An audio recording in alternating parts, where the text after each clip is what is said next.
The moment Maya Carter agreed to pretend she was engaged to a Mafia heir, she thought the worst thing that could happen was embarrassment. She was wrong, dead wrong.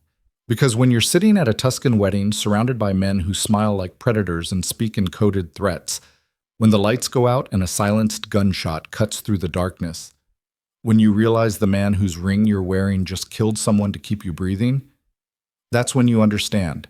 Some lies don't end when the party's over. Some lies become the only thing keeping you alive. If you're hooked, stay with me until the end of this story. Hit that like button and drop a comment telling me what city you're watching from. I want to see how far Maya's journey travels.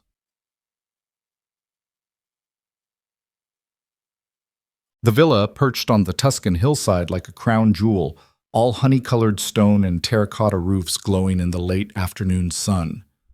Olive groves cascaded down the slopes, and somewhere in the distance, bells from a medieval church tower chimed the hour.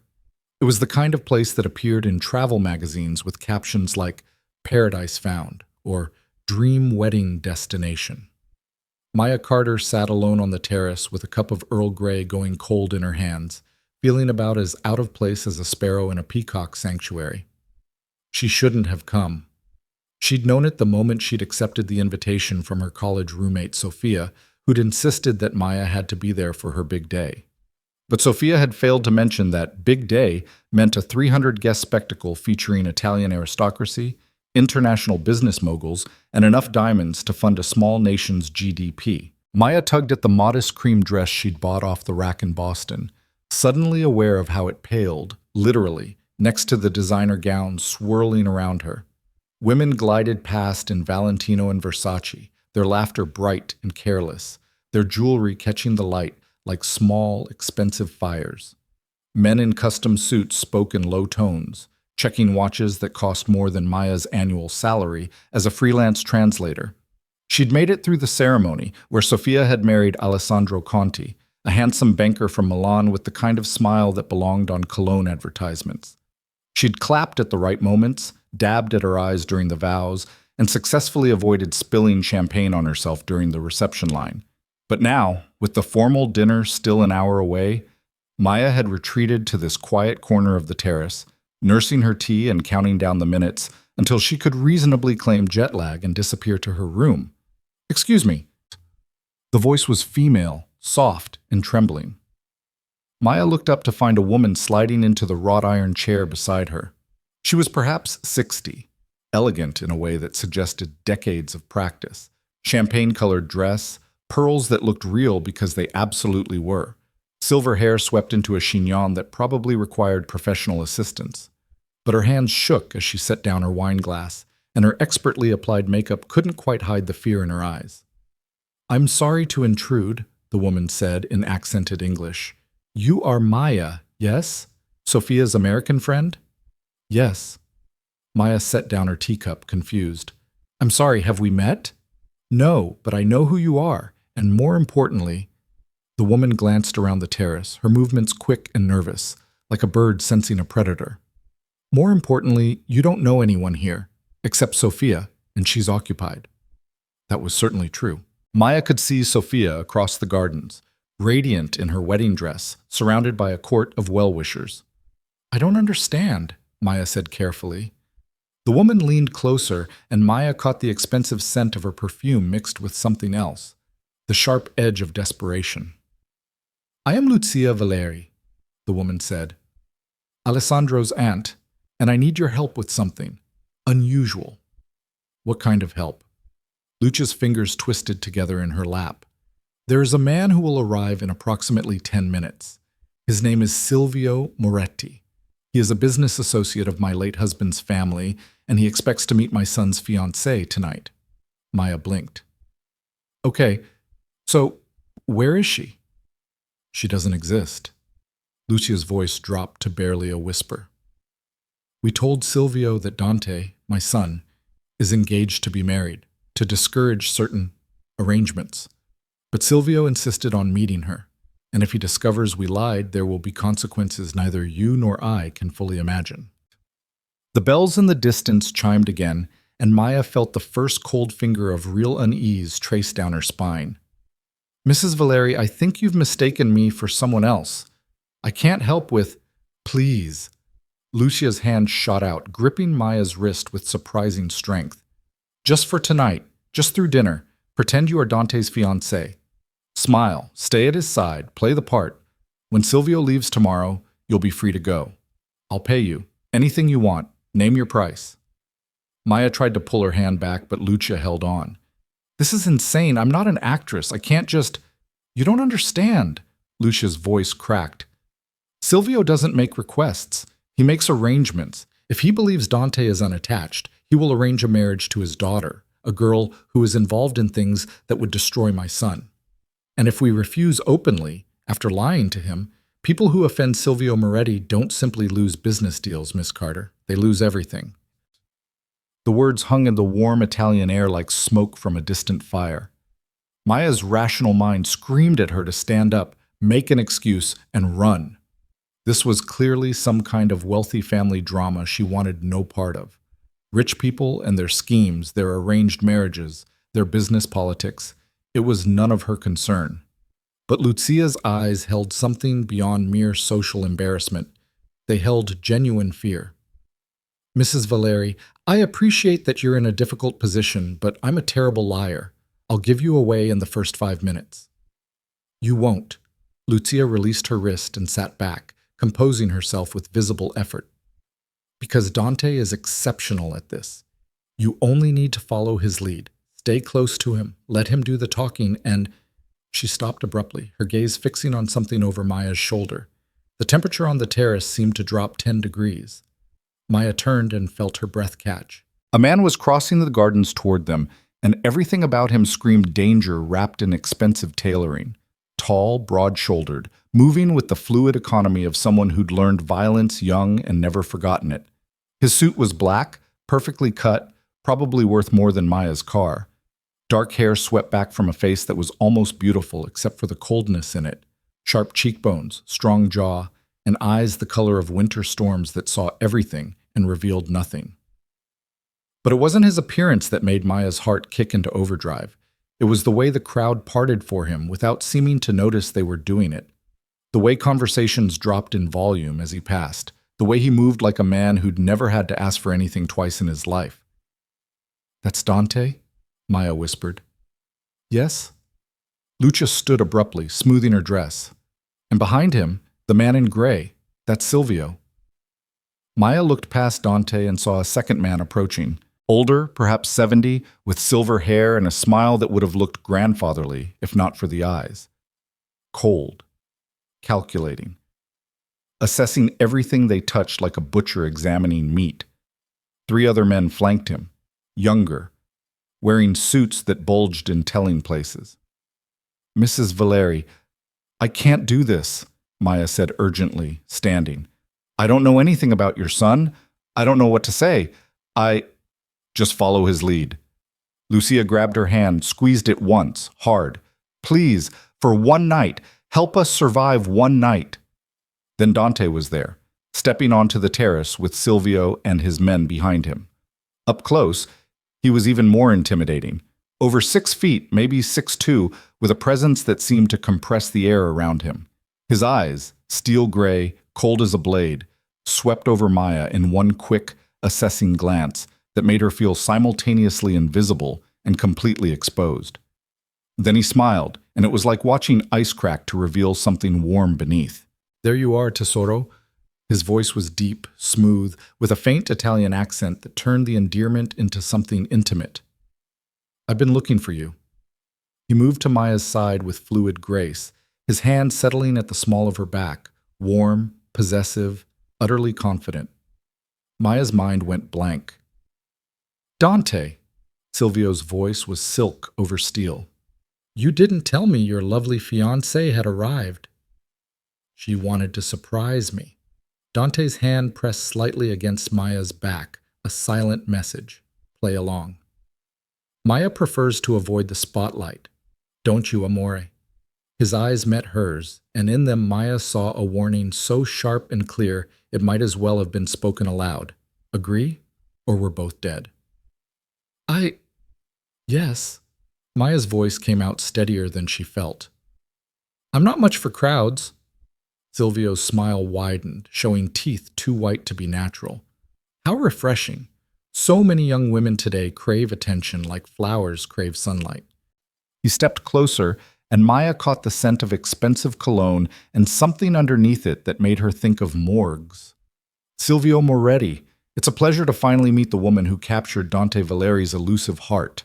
He extended his hand. Maya shook it, fighting the urge to wipe her palm on her dress afterward. His grip was dry, cool, and lingered a fraction too long. Maya Carter, she said.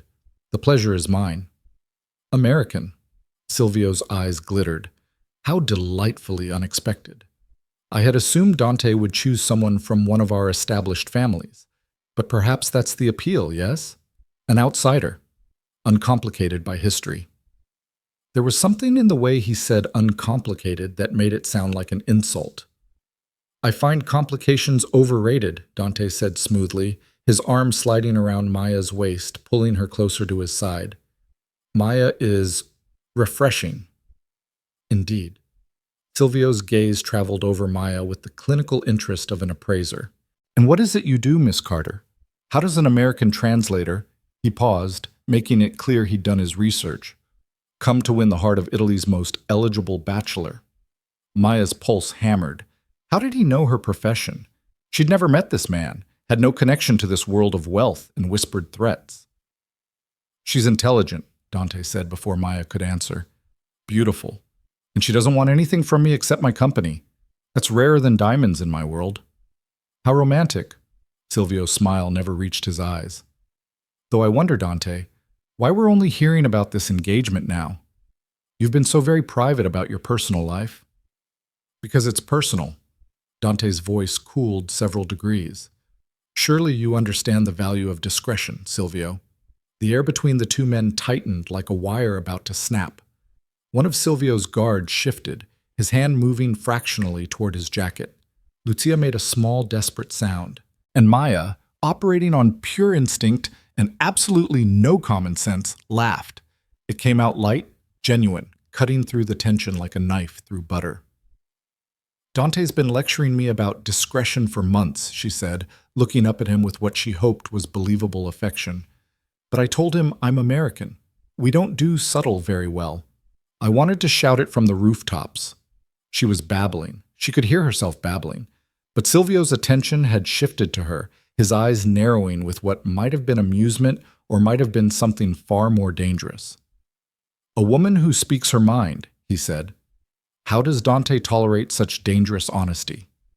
With great difficulty, Dante said dryly, and squeezed Maya's waist in what anyone watching would think was affection, but which she felt as a warning. Careful. Well, Silvio stepped back, his smile widening. I look forward to seeing more of you both at dinner. Perhaps we can discuss business afterward, Dante. I have a proposition that might interest you. Perhaps. Dante's tone made it clear the conversation was over. We'll see you inside, Silvio. It was a dismissal, polite but absolute. Silvio's eyes flashed, just for a second, with something that made Maya's blood run cold. Then he nodded, turned, and walked back toward the villa with his guards falling into formation around him. The moment he was out of earshot, Lucia released a shaky breath. Thank you, she whispered. Thank you both. Dante's arm dropped from Maya's waist, and the warmth disappeared with it. He stepped back, his expression shifting from gentle fiancé to something hard and remote. Mother, leave us. It wasn't a request. Lucia nodded and hurried away, her heels clicking on the terrace stones. Maya suddenly found herself alone with Dante Valeri, who was looking at her with eyes that held no trace of the warmth he'd shown moments before. Who are you? His voice was quiet, conversational, and absolutely lethal. Who sent you? What? Maya took a step back. Your mother asked me to be... I know what my mother asked you. What I don't know is why an American translator with no connections to our world would agree to something so spectacularly stupid. He moved closer, and Maya fought the urge to run. So I'll ask again, who sent you? Nobody sent me. Your mother looked terrified, and I felt sorry for her. Dante studied her face with the intensity of someone trained to spot lies. You felt sorry for her, he repeated flatly. So you agreed to pose as my fiancée in front of one of the most dangerous men in Europe, out of pity. Maya's fear was rapidly being replaced by anger. I didn't know he was dangerous. I thought this was just some rich family drama about arranged marriages and business deals. Your mother said you needed help, so I helped. I'm starting to regret that decision. Good. You should regret it. Good. Dante pulled out his phone. Because you just painted a target on your back. Silvio Moretti doesn't make social calls, Miss Carter. He makes evaluations. And if he decides you're lying or that you're a weakness he can exploit, you won't make it home to America. The casual certainty in his voice made Maya's stomach drop. You're joking. I don't joke. He typed something on his phone without looking at her. You'll stay at my side for the rest of the evening. You'll smile. You'll play the devoted fiancé, and you'll speak as little as possible. When Silvio asks you questions, and he will, you'll keep your answers short and vague. Do you understand? No, I don't understand. Maya's voice rose. I don't understand any of this. Who is Silvio Moretti? What kind of business are you in that makes him dangerous? Why would your mother lie about you being engaged? Dante's eyes lifted from his phone, pinning her in place. The kind of business that would send you running if you had any sense, he said softly. And my mother lied because Silvio's proposition involves marrying me to his daughter, Valentina, who runs the largest human trafficking operation in Eastern Europe. My mother was trying to prevent that arrangement. Instead, she's created a different problem. The world tilted. Human trafficking, dangerous men, propositions that involved marriages and threats. Oh my God, Maya whispered. You're Mafia. That's a crude oversimplification, but essentially accurate. Dante pocketed his phone. The Valeri family has business interests that extend into territory Silvio considers his own. This wedding is neutral ground, a temporary truce. Silvio came here to either form an alliance through marriage or send a message about what happens when families refuse his generosity. My mother's lie turned one problem into another. And now you're in the middle of it. Maya's legs felt weak. I need to leave. Right now. I'll tell Silvio there's been a mistake, that I'm not actually… You can't! Dante's hand shot out, gripping her arm. Not painful, but firm enough to stop her. If you run now, Silvio will know we lied. He'll take it as an insult and he'll retaliate. Against my family, against the Conti family, since this is their wedding, and against you for participating in the deception. But I didn't know. He doesn't care what you knew. Dante released her arm. He cares what you did. You claimed to be my fiancée in front of witnesses. You can't unclaim it without consequences. Maya pressed her hand to her forehead, trying to think through the panic. This is insane. This is absolutely insane. Yes. Dante's voice held a trace of something that might have been sympathy. Welcome to my world, Miss Carter. I suggest you adjust quickly because dinner starts in 30 minutes, and Silvio will be watching every move you make. I can't do this, Maya said. I'm a terrible liar. I'll mess it up. Then don't lie. Dante straightened his cuffs, his movements precise and controlled.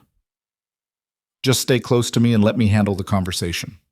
You're an American translator who met me at a conference in Boston 6 months ago. We've been conducting a long-distance relationship. You're overwhelmed by the wealth and the attention, which is why you're quiet. That's close enough to the truth that you can sell it. Boston. Maya's mind raced. What conference? International Business Summit at the Fairmont. I actually attended. If Silvio checks, he'll find documentation. Dante's eyes met hers. I told you, I'm good at this. You just need to follow my lead and not panic. Not panic, Maya repeated faintly. Right, simple. A muscle twitched in Dante's jaw. If you'd like to survive the night, yes. Simple. He offered his arm with the casual elegance of someone escorting a date to a society function, not someone who'd just revealed they were entangled with human traffickers and organized crime. Maya stared at his arm for a long moment. Every instinct screamed at her to run, to find Sophia, to demand a car to the airport and a flight home to her safe, boring life in Boston. But Lucia's terrified eyes flashed through her memory, and Dante's words. He'll retaliate. against people who'd done nothing wrong except try to protect their son from a monster in a silk suit. "One night," Maya said quietly, "just tonight, and then this is over." "Just tonight," Dante agreed. His tone suggested he didn't believe it any more than she did. Maya took his arm, feeling the solid muscle beneath the expensive fabric, and let him lead her back toward the villa where a monster waited to evaluate his newest acquisition. The sun was setting over the Tuscan hills, painting the sky in shades of gold and crimson that would have been beautiful under any other circumstances. Now, they just looked like a warning. The dining hall was the masterpiece of Renaissance architecture. Vaulted ceilings painted with frescoes of angels and saints, walls hung with tapestries older than nations, and a table that could have seated 50 but tonight hosted only 30 of the Conti family's closest associates. Maya sat between Dante and his mother, acutely aware of Silvio's position directly across from them, his cold eyes tracking every movement she made. The first course arrived on china so delicate Maya was afraid to touch it. Some kind of seafood arrangement that probably had a French name and cost more than her monthly rent. "So Maya," Silvio's voice cut across the polite murmur of conversation, "tell me about your family. Are they also in the translation business?" Dante's hand found hers under the table, squeezing once. "Careful." "No," Maya said, keeping her voice steady. "My father's a high school teacher, history. My mother's a nurse." "How noble." Silvio sipped his wine. "And they approve of your relationship with Dante?" Maya thought of her parents' quiet house in suburban Massachusetts, their simple life of mortgage payments and retirement planning. The idea of explaining Dante Valeri to them was almost funny. "They haven't met him yet," she said. "Everything's been very fast." "Indeed." Silvio's smile was sharp. 6 months, wasn't it? Since the Boston conference?" He'd checked. Of course he'd checked. "About that," Dante said smoothly, though it felt shorter. Maya has a way of making time disappear. His thumb traced small circles on Maya's palm, the gesture looking tender but feeling like a warning. "Stay calm." "Romance," Silvio said. "How refreshing. In my experience, marriages in our world are typically more practical arrangements, alliances that serve mutual interests." His eyes glittered. "But perhaps Dante has chosen a different path. Perhaps he values love over strategy." The word "our world" hung in the air like a blade. "I value both," Dante said. "But I found that forcing marriages for business purposes often creates more problems than it solves. Resentment breeds disloyalty." "Does it?" Silvio set down his wine glass with deliberate care. "I've found that properly arranged marriages create stability, bonds between families that transcend petty disagreements. My daughter, Valentina, understands this perfectly. She's quite eager to strengthen ties between our organizations."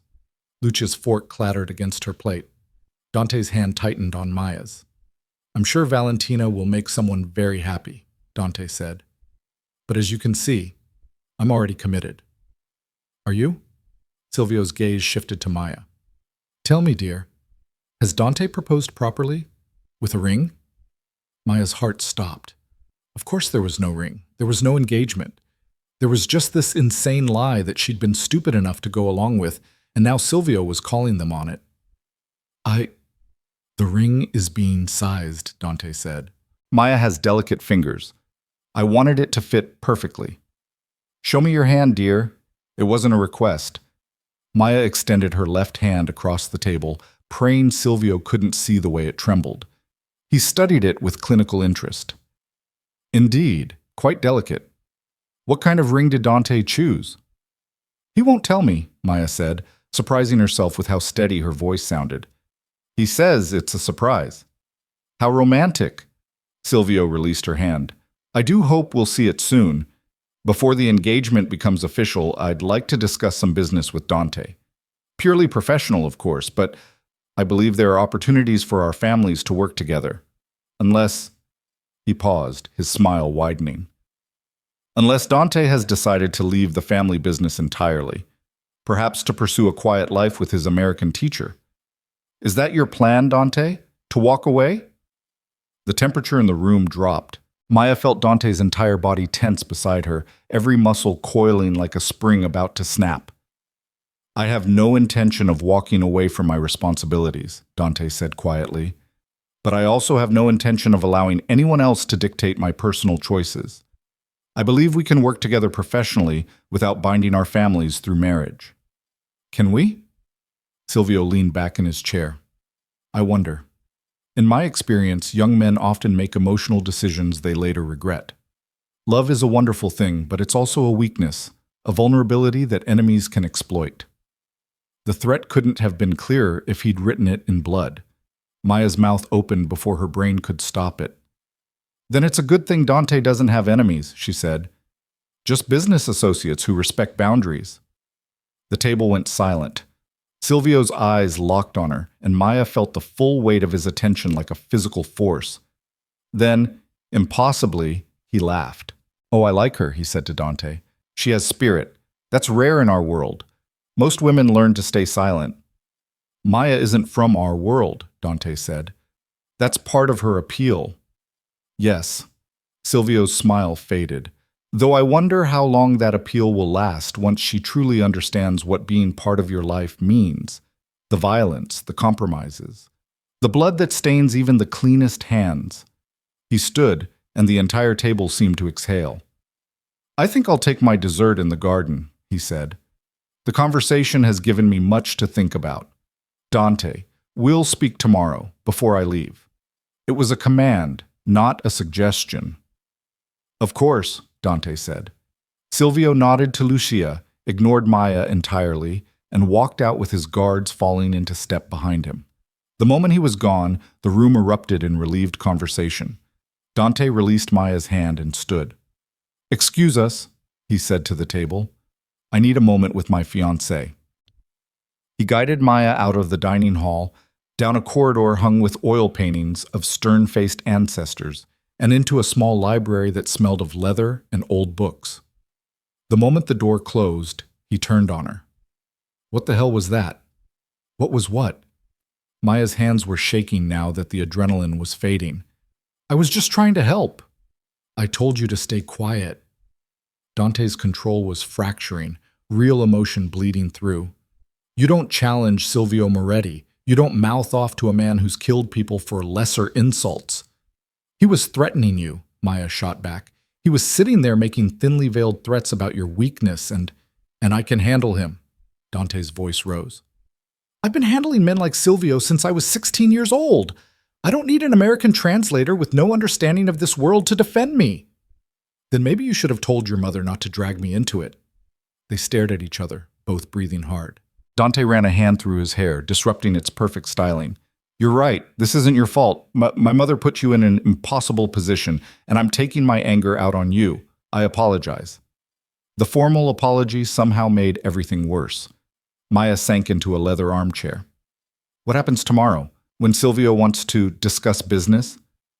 He'll make his proposal official, marriage to Valentina in exchange for access to our shipping routes and distribution networks. Dante leaned against the desk. I'll refuse. He'll make threats. I'll make counter-threats. And eventually, we'll reach a stalemate. And then? And then I wait to see if he retaliates, or decides I'm more useful as an ally than an enemy. That's your plan? Maya stared at him. Wait and see if a human trafficker decides to kill you? Welcome to my world, Dante said flatly. I told you it wasn't romantic. Maya stood. I want to help. You've helped enough. I'm serious. She moved closer to him. Your mother asked for one night, but if Silvio's still here tomorrow, I should be here too. To sell the engagement, to show him you're serious about whatever this is we're pretending to be. Dante studied her with those cold gray eyes. Why would you do that? You could leave tonight. Take the payment my mother promised and disappear. Silvio has no reason to come after you if you're gone. Doesn't he? Maya challenged. You said yourself, if I run, it proves we lied. He'll see it as an insult. Not if you're sick. Food poisoning. My mother will sell it, send you home with apologies. Silvio might be suspicious, but he won't have proof. He was giving her an out, a clean escape from this nightmare. Maya thought about it for exactly 3 seconds. No, she said. I'm staying. Why? Because your mother was terrified. And I don't walk away from people who need help, even when I probably should. Something shifted in Dante's expression. Not warmth exactly, but a slight thaw in the permafrost. "You're either very brave or very stupid," he said. "Probably both." Maya managed a shaky smile. "So what do we do now?" "Now," Dante said, "we go back to the reception and act like a couple in love. We dance, we smile, we let Silvio watch us and wonder if we're genuine. And tomorrow?" "Tomorrow?" His smile was sharp and dangerous. "Tomorrow I remind Silvio Moretti why the Valeri family has survived in this business for 4 generations, and why some deals aren't worth the price." He offered his hand.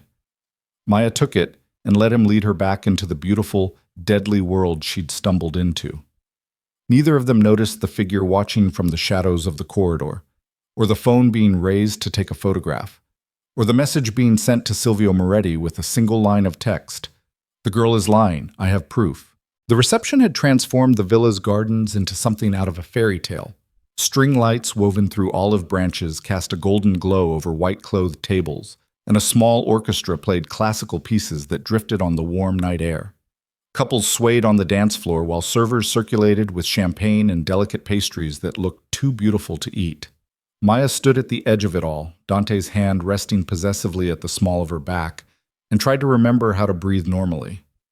"Smile," he murmured near her ear. "You look like you're facing a firing squad." "Aren't I?" she whispered back. His lips quirked. Not quite a smile, but close. "The firing squad comes later. Right now you're just dancing with your fiancé." Before Maya could protest that she was a terrible dancer, Dante had guided her onto the floor with the smooth confidence of someone who'd learned ballroom dancing in childhood. His hand settled at her waist, the other capturing her fingers, and suddenly they were moving. "I don't know what I'm doing," Maya said. "I do. Just follow." And somehow, impossibly, it worked. Dante led with absolute certainty, his movements so clear that Maya's body responded instinctively. One step, then another, spinning slowly among the other couples as the orchestra played something romantic and Italian. "You're good at this," Maya said, surprised. "Private tutors from age 5. Dante's expression was unreadable. "My father believed that a man who couldn't dance, shoot, and negotiate was useless in our world. I excelled at all 3. There was something bitter in his tone, something that suggested those childhood lessons had come with a price. "That sounds lonely," Maya said. Dante's eyes met hers, startled. "What?" "Growing up like that. Being trained instead of just being a kid." For a moment his mask slipped, and Maya saw something raw beneath it. Then it was gone, smoothed over by that perfect control.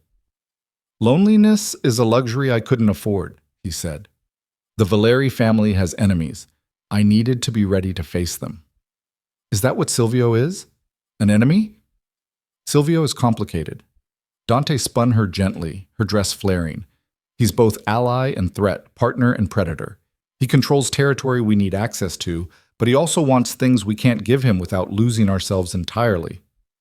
Like your shipping routes. Like my soul." Dante's voice dropped. "Silvio doesn't just want business partnerships. He wants ownership. Complete control. Marrying Valentina wouldn't be an alliance. It would be a surrender. Everything the Valeri family has built, everything we've fought to keep separate from the ugliest parts of this business, would become his." Maya thought about that. "What parts are you trying to keep separate?" "The parts that let me sleep at night." Dante's jaw tightened. "My father built an empire on gambling, extortion, and violence. When he died 3 years ago, I inherited both his wealth and his sins. I've been trying to transition the family toward legitimate businesses, real estate, imports, investments, but men like Silvio see that as weakness. They think I'm going soft." "Are you?" "I don't know anymore." The admission seemed to surprise him as much as it did Maya. "Sometimes I think the only way to escape this life is to burn it all down.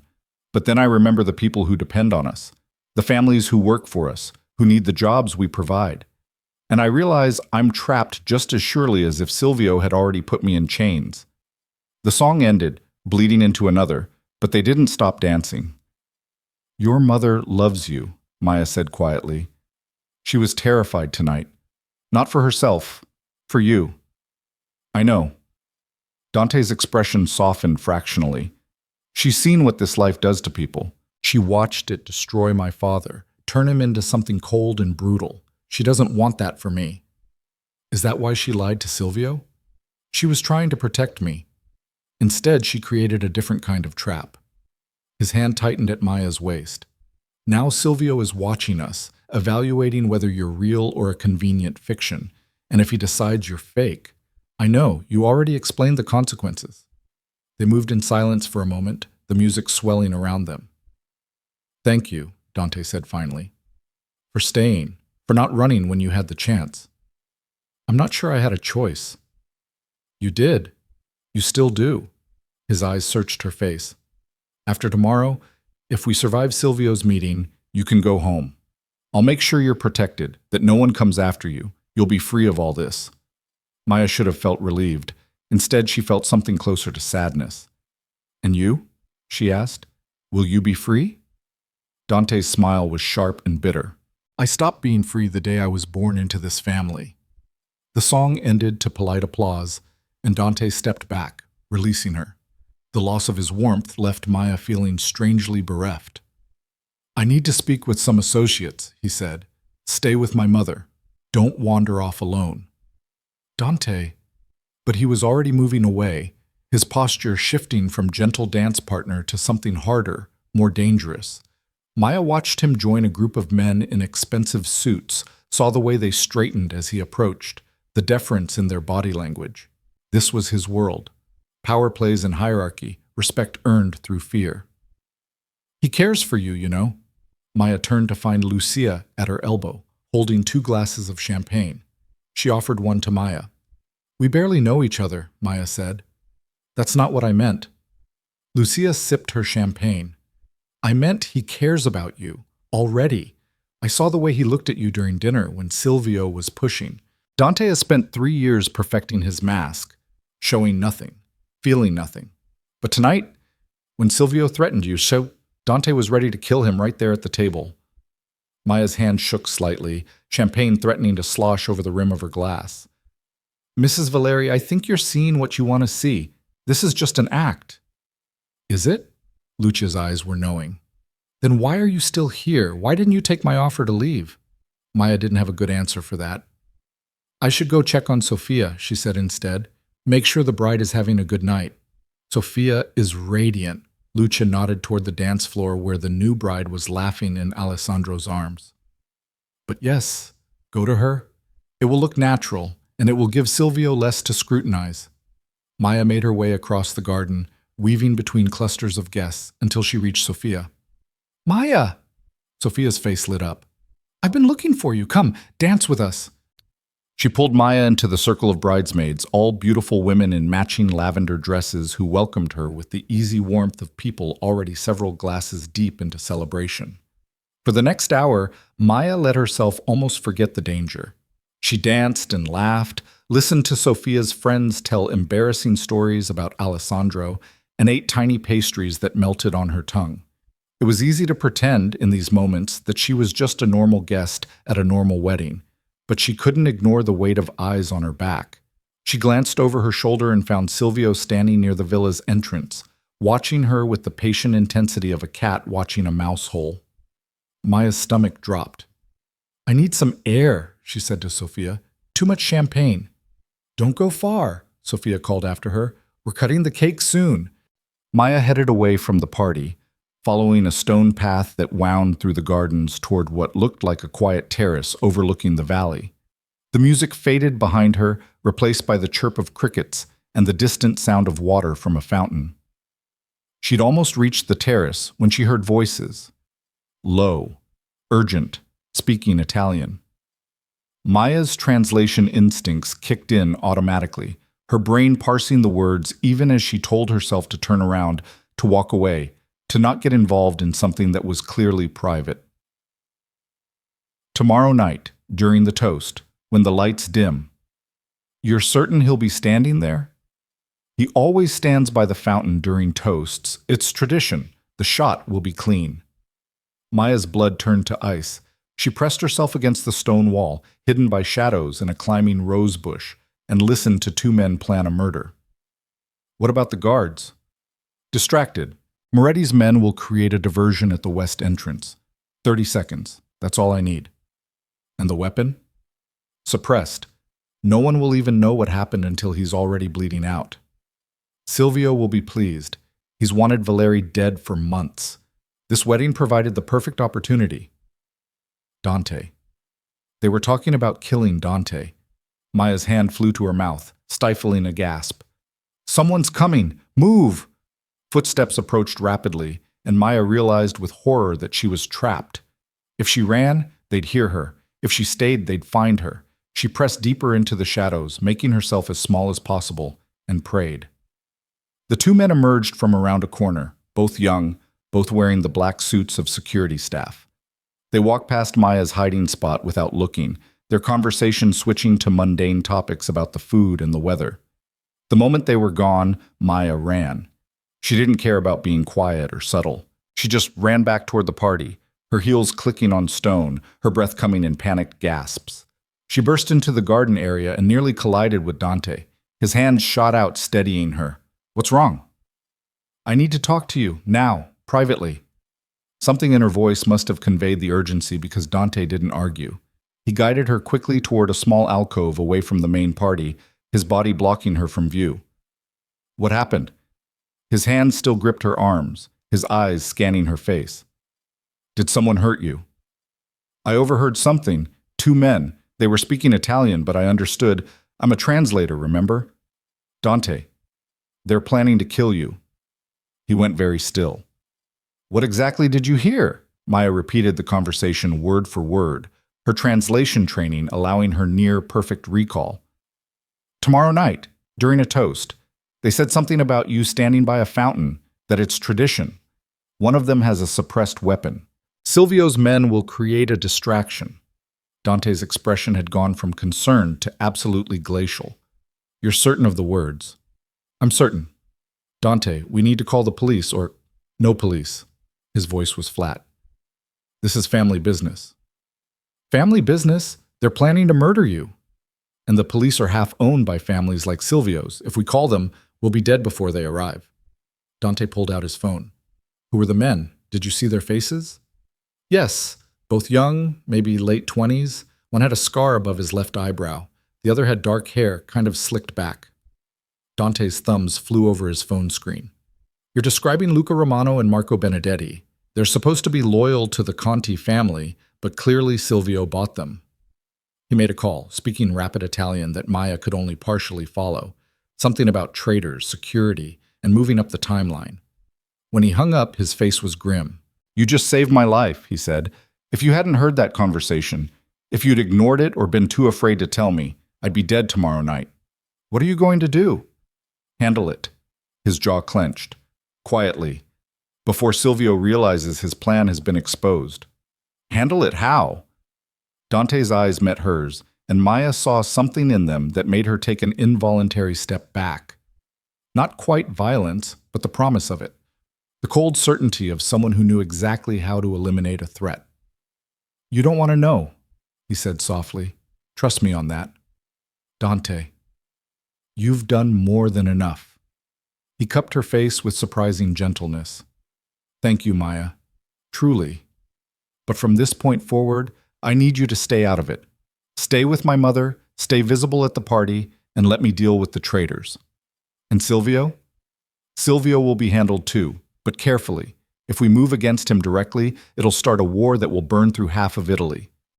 Dante's thumb traced her cheekbone, the gesture almost tender. I won't let that happen. Not with you in the middle of it. Before Maya could respond, shouts erupted from the garden. They both turned to see chaos spreading through the party like ripples on a pond.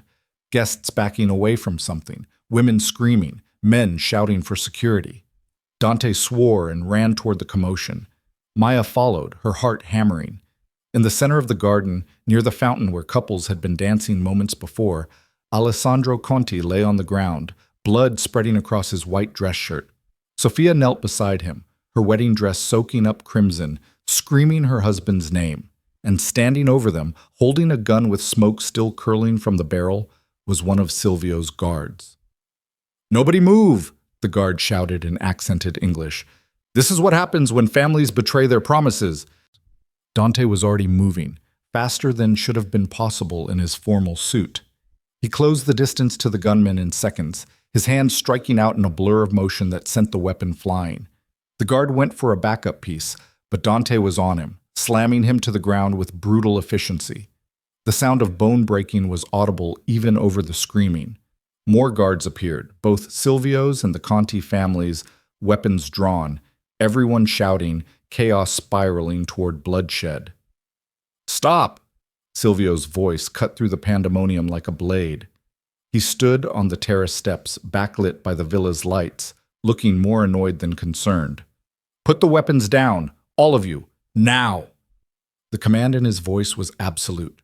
Guns lowered, though no one holstered them. Silvio walked calmly to where Alessandro lay bleeding, Sofia sobbing over him. A team of men in suits that Maya belatedly recognized as private medical staff rushed forward with a stretcher and emergency equipment. "Unfortunate," Silvio said, looking down at the wounded groom. "But survivable, if we're quick. Get him to the helicopter. My personal physician will meet us at the hospital." He turned to Dante, who still had Silvio's guard pinned to the ground. "Let him up," Silvio said. "He just shot the groom at his own wedding," Dante snarled. "On neutral ground. He violated every code we have." He was overzealous. Silvio's tone suggested he was discussing a minor social faux pas, not attempted murder. But he was also right.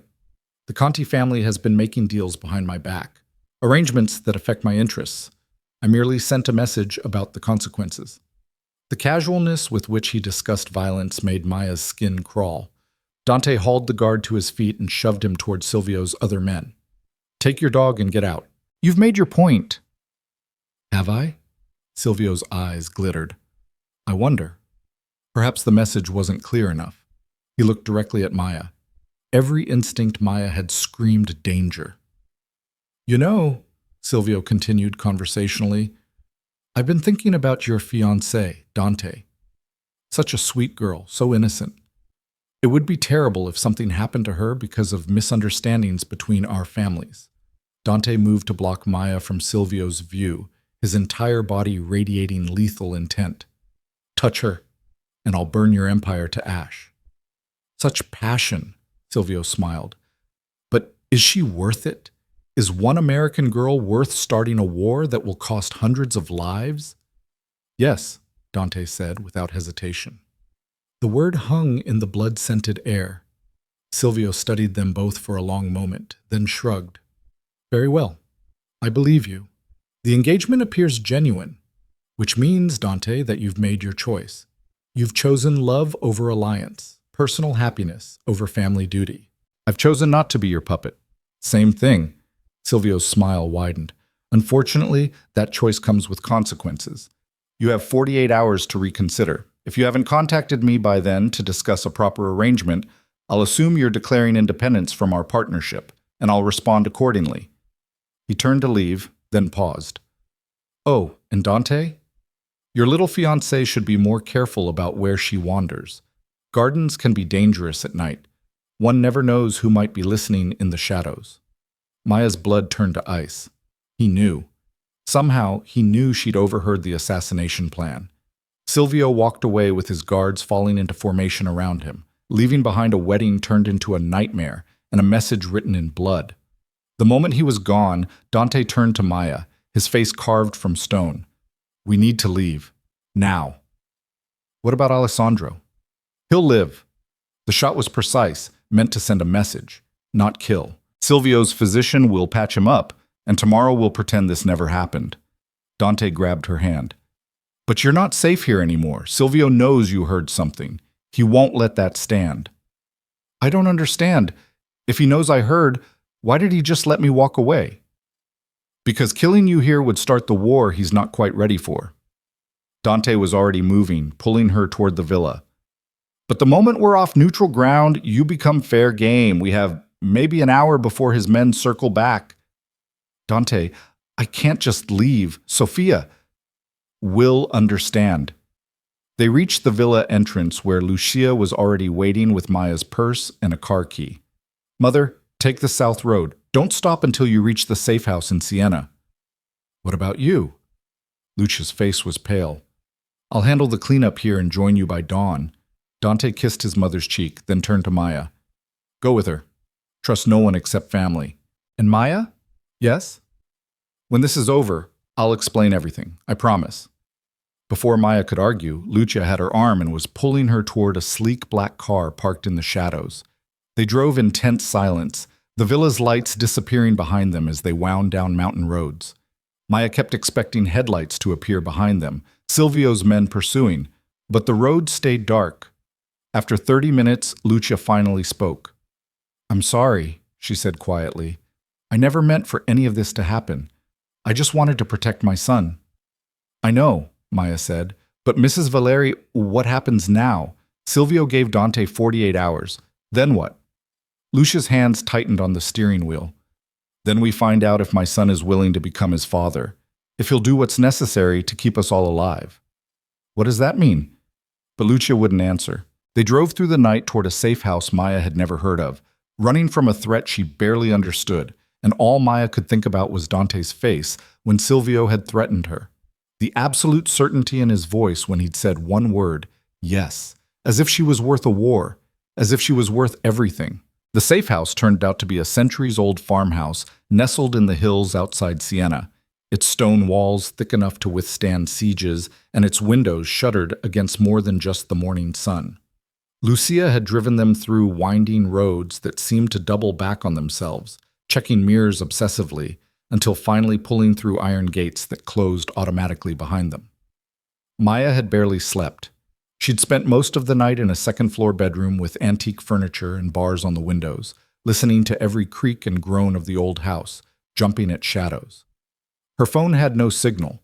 Lucia had explained that the property was equipped with jammers for security, and the isolation felt both protective and suffocating. Dawn broke gray and cold, mist clinging to the valleys like something alive.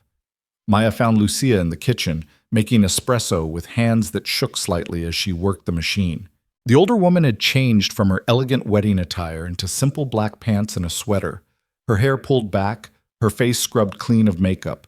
She looked 10 years older and infinitely more fragile. "Any word from Dante?" Maya asked. Lucia shook her head. "The phones don't work here. He'll come when it's safe." "And if it's not safe?" "Then he won't come at all."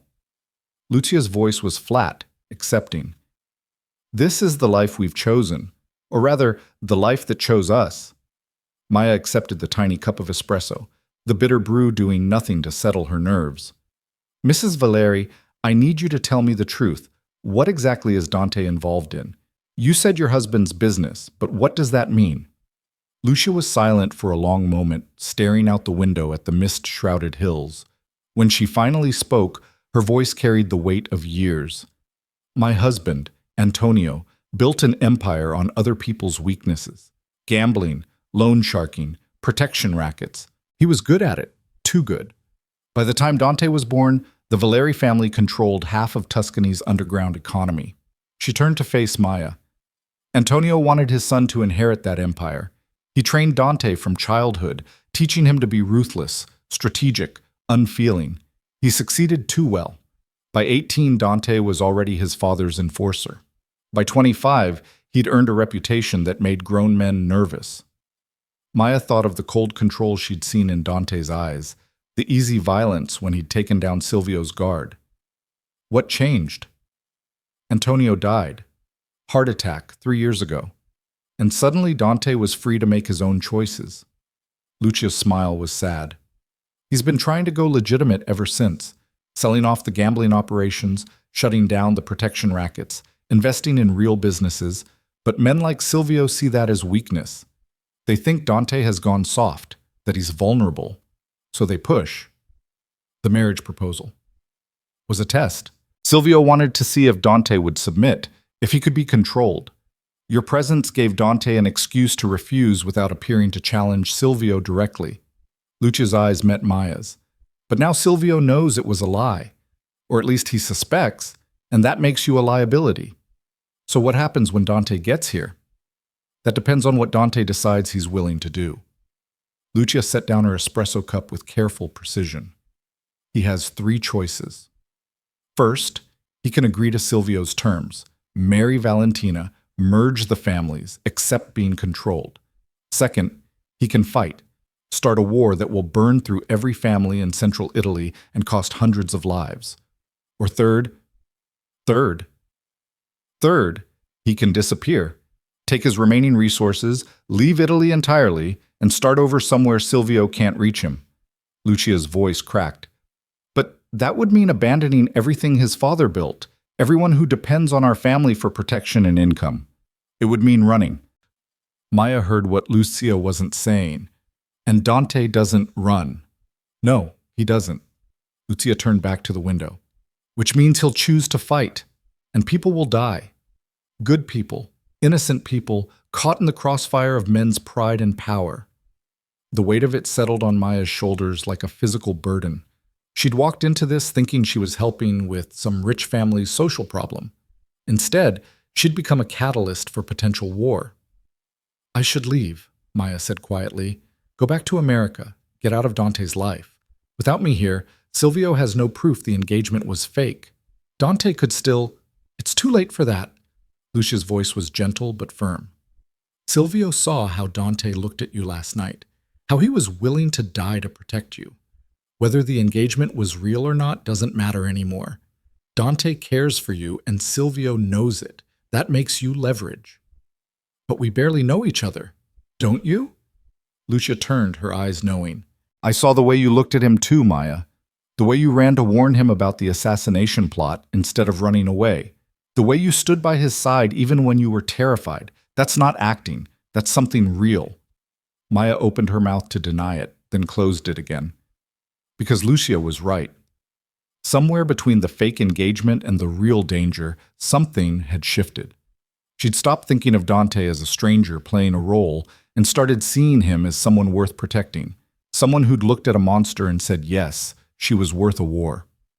This is insane, Maya whispered. I came here for a wedding. And found yourself in the middle of something much more complicated. Lucia crossed to her, taking Maya's hands. I'm sorry, truly. But you're here now and running won't keep you safe. Silvio has resources everywhere. If he wants to find you, he will. So what do I do? You survive. You stay close to Dante, you trust him to keep you safe, and you pray that whatever choice he makes, it's one we can all live with. The sound of a car engine cut through the morning quiet. Both women tensed, Lucia moving to the window to peer through the shutters. It's him, she breathed, relief flooding her features. Dante's here. Maya followed her to the front door, her heart hammering. The black car that pulled through the gates was armored, its windows tinted dark, and when Dante emerged, he looked like he'd been through a war. His formal suit was gone, replaced by dark tactical clothing. His jaw was shadowed with stubble, his eyes hard and tired. But when he saw Maya standing in the doorway, something in his expression softened. You're safe, he said, as if that was the only thing that mattered. We're fine. Lucia embraced her son tightly. What happened? Alessandro? We'll live. The bullet missed anything vital. Sophia's with him at the hospital. But Dante stepped inside, his eyes scanning the farmhouse's interior with professional efficiency. But we have bigger problems. He pulled out his phone. Apparently whatever jamming system protected the house didn't apply to him, and showed them a photo. Maya felt her blood turn to ice. It was her and Dante from the wedding, caught in a moment on the terrace during their dance. But it had been manipulated, altered to make it look like they were arguing. The caption below, in Italian, claimed that Dante's American fiancée was actually an undercover journalist investigating organized crime. Silvio's people planted this on 3 major news sites an hour ago, Dante said grimly. They're claiming you're not really my fiancé, that you're gathering evidence to expose our family operations. By noon, every law enforcement agency in Europe will be looking at you as a potential witness, and every family allied with ours will see you as a threat. But that's not true, Maya protested. I'm not a journalist, I'm a translator. I have no evidence of anything. Doesn't matter, Dante's jaw clenched. Perception is reality in my world. Right now, you're painted as either a liar who helped me deceive Silvio or an infiltrator trying to bring down our organization. Either way, you're a target. Lucia sank into a chair, her face pale. This is my fault. I created this mess. No. Dante's voice was hard. This is Silvio showing us exactly how far he'll go to get what he wants. He's not just threatening Maya, he's threatening our entire operation. If we can't protect one woman, how can we protect our business interests? How can anyone trust us? He crossed to the window, staring out at the misty hills. He's backing us into a corner, forcing us to either submit or fight. So we fight, Maya said, surprised by the steadiness in her own voice. Dante turned to look at her. You don't know what you're saying. Yes, I do. Maya moved closer to him. Silvio tried to have you killed last night. He shot an innocent man at his own wedding just to send a message.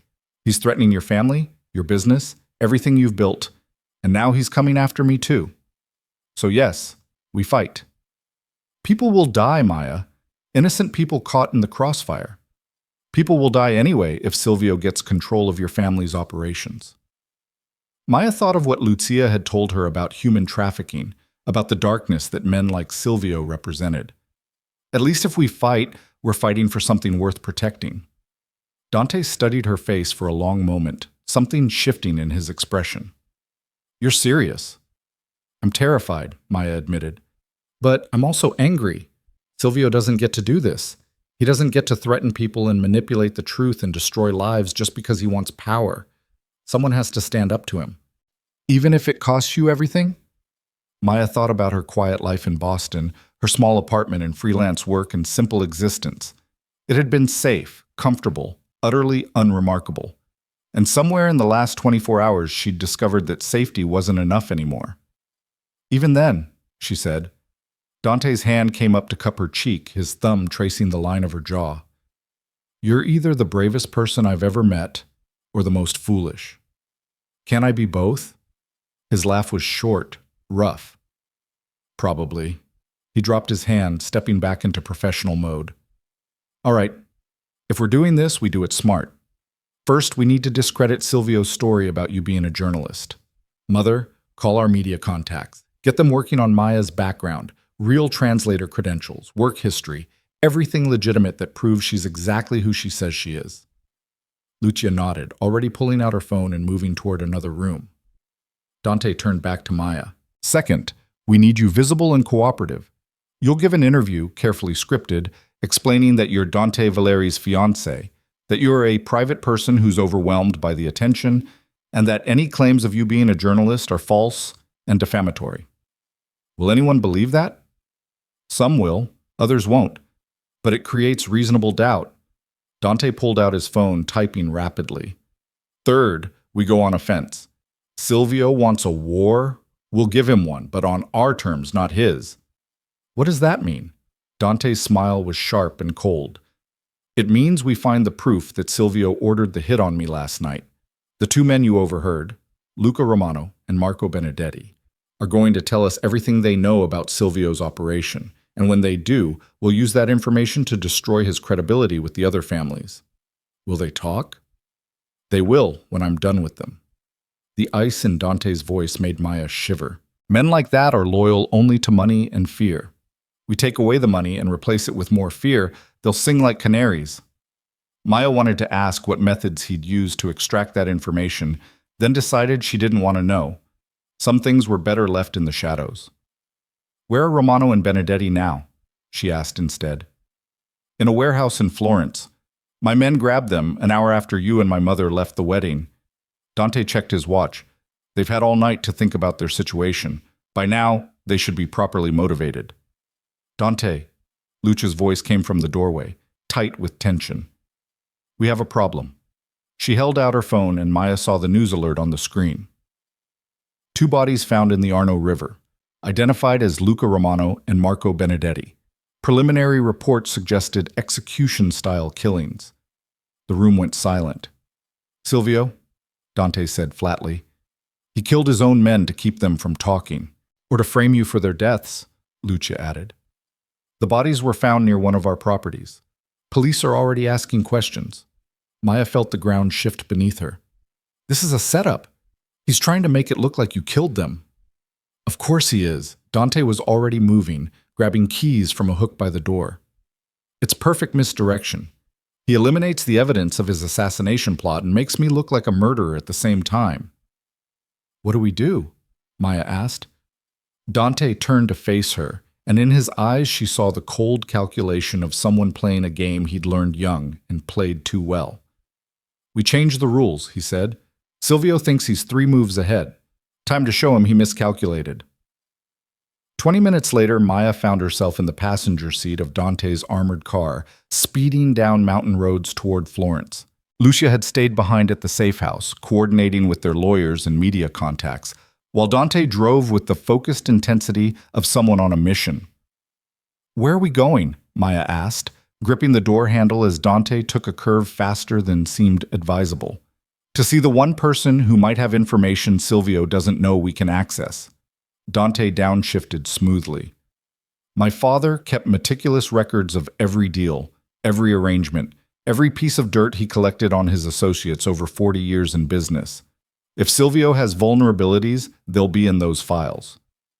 "Won't he have destroyed anything incriminating about himself?" "You'd think so." Dante's smile was grim. "But my father was paranoid. He kept backup copies of everything in locations even his closest associates didn't know about. Insurance, he called it. Mutually assured destruction." They drove in silence for several miles, the landscape shifting from rural hills to suburban sprawl to the edges of Florence proper. Dante navigated through traffic with aggressive precision, checking mirrors constantly, taking unexpected turns. "Are we being followed?" Maya asked. "Probably, but they'll lose us soon enough." He pulled into an underground parking garage, descended 3 levels, then emerged from a different exit entirely. "Old trick. My father taught me."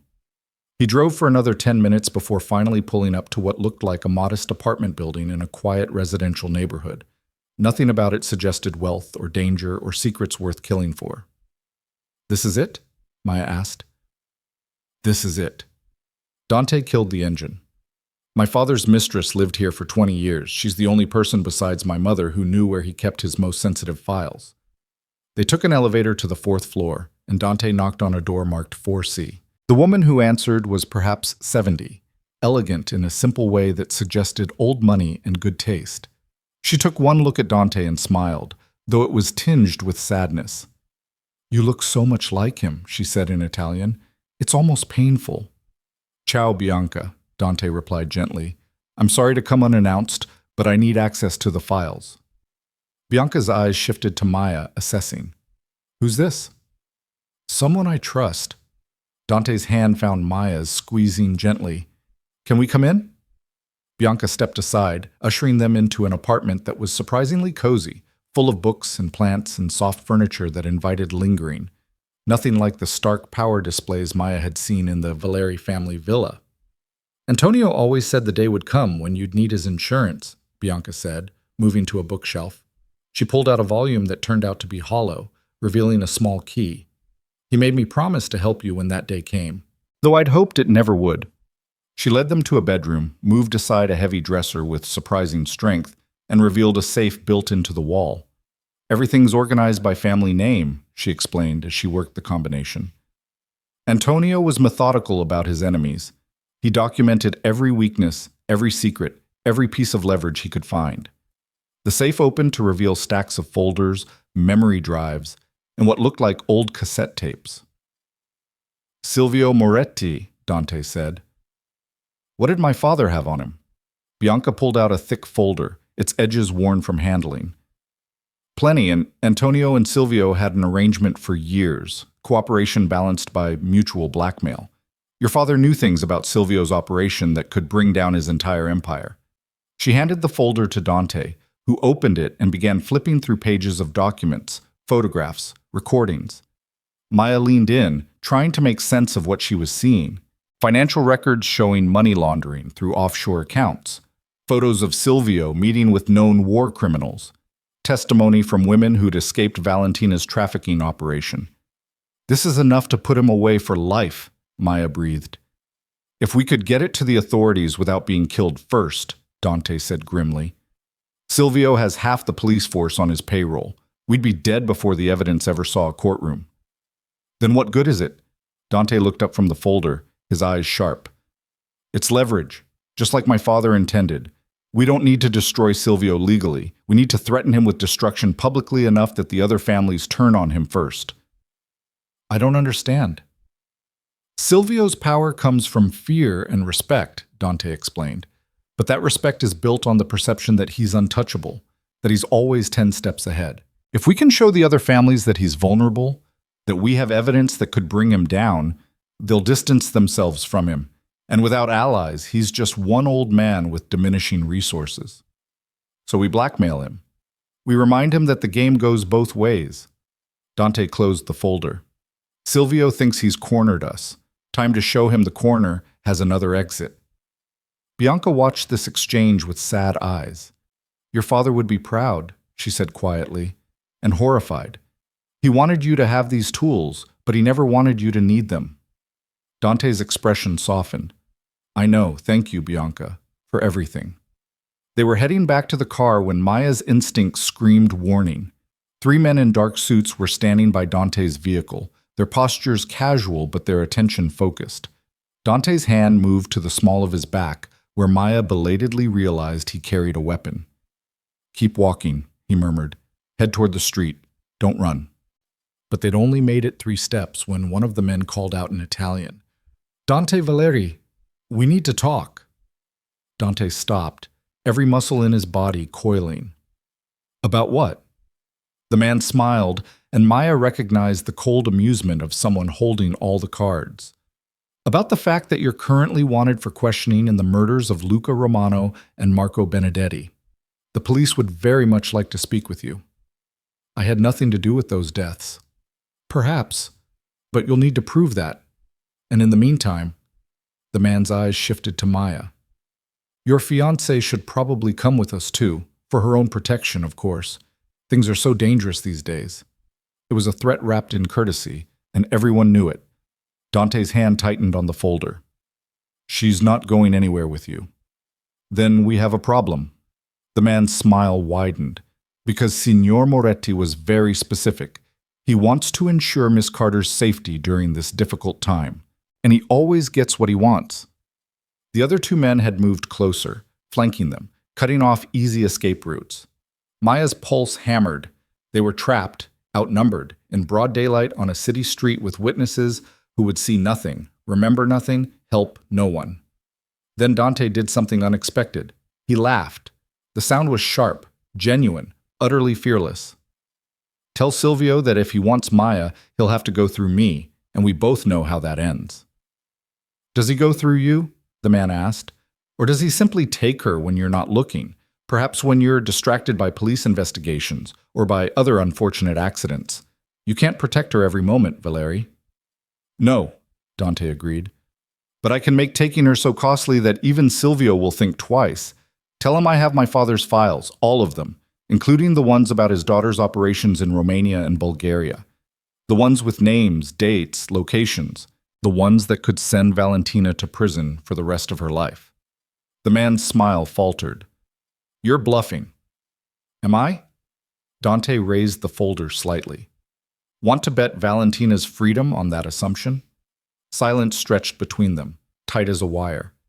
Then the man stepped back, his expression carefully neutral. I'll deliver your message. But understand, Valeri, this changes nothing. Silvio still expects an answer to his proposal within 48 hours. Blackmail only works if you're alive to use it. I'm aware. Dante's smile was cold. Tell Silvio I look forward to our next conversation.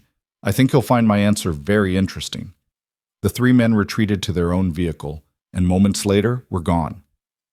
Dante didn't move until they'd turned the corner, then he grabbed Maya's hand and ran. They made it to his car in seconds, Dante practically throwing Maya into the passenger seat before roaring out of the parking space. He drove like someone pursued by demons, weaving through traffic, running lights, taking turns that made Maya's stomach lurch. Are they following us? She gasped. Not yet, but they will be soon. Dante's hands were steady on the wheel, his focus absolute. We need to get somewhere public, somewhere with witnesses and cameras. Silvio won't make a move if it can be traced directly to him. Where are we going? Dante's smile was sharp. To the one place in Florence where everyone will see us, where every word will be recorded, and where Silvio can't touch us without exposing himself. He pulled up in front of a building Maya recognized from tourist guides, the Florence police headquarters. You're turning yourself in? Maya asked, shocked. I'm getting ahead of the story. Dante grabbed the folder of evidence. Silvio wants to frame me for murder? Fine. Let's see how that plays when I walk into the police station voluntarily with my lawyer, ready to cooperate fully with their investigation, with witnesses, with cameras recording everything. He turned to face her, his eyes intense. Trust me on this. It's the only move Silvio won't expect. Maya thought about it for exactly 2 seconds. Okay, let's do it. Together, they walked through the front doors of the police station and into the next phase of a war that was only just beginning. The police station smelled of stale coffee, sweat, and bureaucracy. Fluorescent lights hummed overhead, casting everything in a harsh white glow that made the walls look even more institutional. Maya sat on a hard plastic chair in an interview room, trying not to think about the fact that she was voluntarily inside a building she'd never imagined herself entering under any circumstances. Dante stood by the window, phone pressed to his ear, speaking rapid Italian to his lawyer. His posture was relaxed, controlled, but Maya could see the tension in his shoulders, the way his free hand kept curling into a fist and releasing. They'd been here for 3 hours. 3 hours of statements, questions, forms, and the careful dance of cooperation without incrimination. Dante's lawyer had arrived within 20 minutes of their entrance, a sharp-eyed woman in her 50s named Claudia Romano, who'd taken one look at the situation and immediately started issuing instructions in the tone of someone accustomed to being obeyed. You give them nothing about your family's business operations, she'd told Dante flatly. You cooperate fully regarding your whereabouts last night. You provide alibis, witnesses, documentation, but you say absolutely nothing that could be used against you in any other investigation. Understand? Dante had nodded, and for the past 3 hours he'd walked that tightrope with impressive skill. Yes, he'd been at the wedding all night. Yes, dozens of witnesses could confirm it. No, he had no reason to harm Romano or Benedetti. No, he had no knowledge of who might have wanted them dead. Yes, his fiancée could corroborate his timeline. No, he would not speculate about other families' business dealings. Maya had given her own statement, carefully scripted by Claudia to be truthful without being damaging. She was an American translator visiting for a friend's wedding. She'd been with Dante Valeri all evening. She knew nothing about his business, nothing about the victims, nothing that could help the investigation beyond confirming he'd been nowhere near the river when the murders occurred. The detective interviewing them had been skeptical. A weathered man in his 50s named Inspector Rossi, who clearly knew exactly what kind of family the Valeries were and wasn't buying the innocent act for a second. But skepticism wasn't evidence, and without proof that Dante had been involved in the killings, there was nothing Rossi could do but take their statements and let them go. For now. We're free to leave, Dante said, pocketing his phone as he returned to Maya's side. But Rossi made it clear we shouldn't leave Florence. They may have more questions. They will have more questions, Claudia corrected, gathering her expensive leather briefcase. Silvio's people will be feeding them information designed to make you look guilty. We need to be prepared for a longer investigation. How long? Claudia's expression was grim. As long as Silvio wants to keep you tied up in legal proceedings. It's an effective strategy. You're so busy defending yourself that you can't fight back. They walked out of the station into late afternoon sunshine that felt surreal after the artificial lighting inside. Photographers were waiting on the steps. Someone had tipped off the media about Dante's voluntary appearance, and Maya instinctively raised her hand to shield her face. Dante's arm came around her shoulders, protective and possessive. Don't hide, he murmured in her ear. We have nothing to be ashamed of. Let them see us together. So Maya lowered her hand and walked beside him through the gauntlet of cameras, flash bulbs popping, questions shouted in Italian and English that blurred together into meaningless noise. Dante's car was waiting at the curb, a different vehicle than before. Apparently he had an entire fleet at his disposal, and within moments they were pulling away from the chaos. That was a circus, Maya said, slumping in her seat. That was exactly what we needed. Dante navigated through traffic with easy confidence. Now there's documented proof that I cooperated fully with the investigation, that I have nothing to hide. When Silvio tries to paint me as a murderer, the public record will show otherwise. And the evidence against him? The files from your father? Safely stored where Silvio can't reach them. Dante's smile was sharp. But he knows we have them now. That's what matters. He'll be wondering what we're planning to do with that information, how we're planning to use it. It puts him on the defensive. Maya thought about the photographs and documents she'd seen in that folder, the evidence of trafficking, money laundering, connections to war criminals. We should turn it over to the authorities. If that evidence could put people like Valentina in prison, we have a responsibility to... We can't. Dante's voice was flat. The moment we hand over those files, Silvio will know exactly what evidence we have, what we don't have, and how to counter it. His lawyers will bury everything in litigation for years. People will disappear, witnesses will recant, and we'll have burned our only leverage for nothing. So we just sit on proof of human trafficking? Let those operations continue? No. Dante's jaw tightened. We use that proof strategically. We let Silvio know that if anything happens to us, if we're killed or arrested or mysteriously disappeared, those files go straight to every news organization and law enforcement agency in Europe simultaneously. It makes us too dangerous to eliminate. Maya wanted to argue, but she could see the brutal logic in it. In Dante's world, survival came before justice, leverage before righteousness. I hate this, she said quietly. I know. His hand found hers, squeezing gently. I'm not proud of it either, but this is the world I inherited, and these are the rules I have to play by to keep the people I care about alive. They drove in silence for several minutes before Maya realized they weren't heading back toward the safe house. Where are we going? She asked. Somewhere we can talk privately. Dante took a turn onto a narrow road that climbed into the hills overlooking Florence. Somewhere Silvio's people won't be listening. The road ended at a small chapel, ancient stone covered in climbing ivy, perched on a hilltop with a view of the entire valley. The city spread below them in the golden light of late afternoon, all terracotta roofs and church towers, and the winding ribbon of the Arno River. It was breathtakingly beautiful and utterly incongruous with everything they'd been through in the last day. Dante killed the engine and sat for a moment, staring out at the view. When he finally spoke, his voice was quiet, almost vulnerable. My father brought me here once, when I was 16. It was right after I'd killed my first man. Maya's breath caught. She'd known, intellectually, that Dante's past involved violence, but hearing him say it so plainly was different. He was a rival's enforcer, Dante continued, still not looking at her. He'd come to our house to deliver a message, to intimidate my father, but my father was away on business, and it was just me and my mother home. The man broke in, started threatening her, put a gun to her head. So I shot him. 3 times. Center mass, just like my father had taught me. His hands tightened on the steering wheel, knuckles white. My father came home, found the body, found me standing there covered in blood, and you know what he said? He said, "Good job," not, "Are you okay?" or, "I'm sorry you had to do that." Just, "Good job, you protected the family." Then he brought me here, to this chapel, and told me that killing gets easier every time. That eventually I'd stop feeling anything at all. Maya didn't know what to say, so she said nothing, just reached over and covered his hand with hers. He was right, Dante said. It did get easier. By the time I was 20, I'd stopped counting. I became exactly what my father wanted. Efficient, ruthless, emotionally detached. The perfect heir to his empire.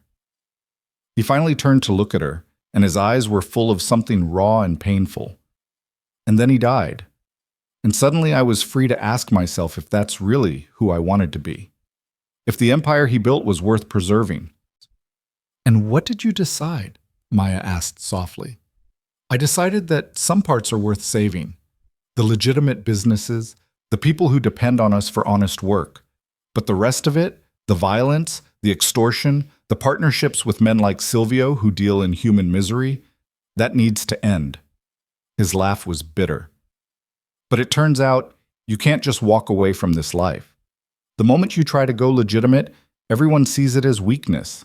They push, they test, they try to drag you back into the darkness. Like Silvio. Like Silvio. Dante released the steering wheel, turning in his seat to face her fully. Maya, I need you to understand something. When this started, you were just a convenient fiction, a way to buy time to avoid Silvio's marriage trap. But now, he trailed off, seeming to struggle with words. Now what? Maya prompted, her heart beating faster. Now you're in real danger because of me, because I let Silvio see that you matter, that you're not just an act. His hand came up to cup her cheek, his touch surprisingly gentle. I've spent 3 years trying to become someone different than my father, someone capable of building instead of just destroying, and in one night, you made me want that more than I ever have before. Maya's breath caught. Dante, let me finish. His thumb traced her cheekbone. I'm not a good man, Maya. I've done things that would horrify you if you knew the full extent of them. But when I'm with you, I want to be better. I want to be someone worthy of the way you look at me, like I'm more than just my father's son, more than just another monster in an expensive suit. You're not a monster, Maya said fiercely. Monsters don't question themselves. They don't try to change, to protect people, to build something better. You're fighting against everything you were taught, everything your father wanted you to be. That takes courage. Or stupidity. His smile was sad. And now my stupidity has put you in the crosshairs of one of the most dangerous men in Europe. I walked into those crosshairs voluntarily, Maya reminded him. Your mother asked for one night. I'm the one who chose to stay. Why did you? Dante's eyes searched her face. You could have run. You should have run. Instead, you're sitting in a police station backing up my alibi, standing beside me in front of cameras, driving into the hills with a man you barely know who just confessed to being a killer. Why? Maya thought about all the rational reasons she should give. Because Silvio was dangerous and running wouldn't keep her safe. Because she'd gotten involved and felt responsible for seeing it through. Because Lucia had been desperate and Maya couldn't walk away from someone who needed help. All true. All logical. And none of them the real answer. Because when Silvio threatened me at the wedding, you didn't hesitate, she said quietly. You said yes like it was the simplest decision in the world, like I was worth a war, worth everything, even though you barely knew me. And I realized that in my whole life, no one has ever looked at me the way you did in that moment, like I mattered more than consequences, more than strategy, more than self-preservation. Dante's expression shifted, something vulnerable breaking through his control. And maybe that makes me stupid too, Maya continued. Maybe I'm being naive, seeing something in you that isn't really there. But I don't think so. I think you're exactly who you appear to be in the moments when you forget to guard yourself. Someone trying desperately to be better than your past. Someone willing to fight impossible odds to protect the people you care about. And I want to help you win that fight. For a long moment, Dante just stared at her. Then he leaned forward, slowly, giving her every opportunity to pull away. Maya didn't pull away. His lips met hers gently, carefully, as if she was something precious that might break. The kiss was nothing like she'd expected. No urgency or demand, just tenderness and a question she answered by leaning into him. When they finally broke apart, Dante rested his forehead against hers, his breath warm on her skin. You're going to destroy me, he murmured. Or save you, Maya countered. Maybe both. He pulled back, his expression shifting back to something more controlled. But first we have to survive the next 48 hours. Silvio's deadline is approaching, and when it does, he'll expect an answer. What are you going to tell him? Dante's smile was sharp and dangerous. The truth. That the Valeri family doesn't submit to threats, doesn't surrender to bullies, and doesn't sell its soul for safety. I'll reject his marriage proposal, refuse his partnership, and make it clear that if he retaliates, we'll release every piece of evidence my father collected over 40 years. He won't back down from that, Maya said. Men like him don't respond to threats. They escalate. I know. Dante started the engine.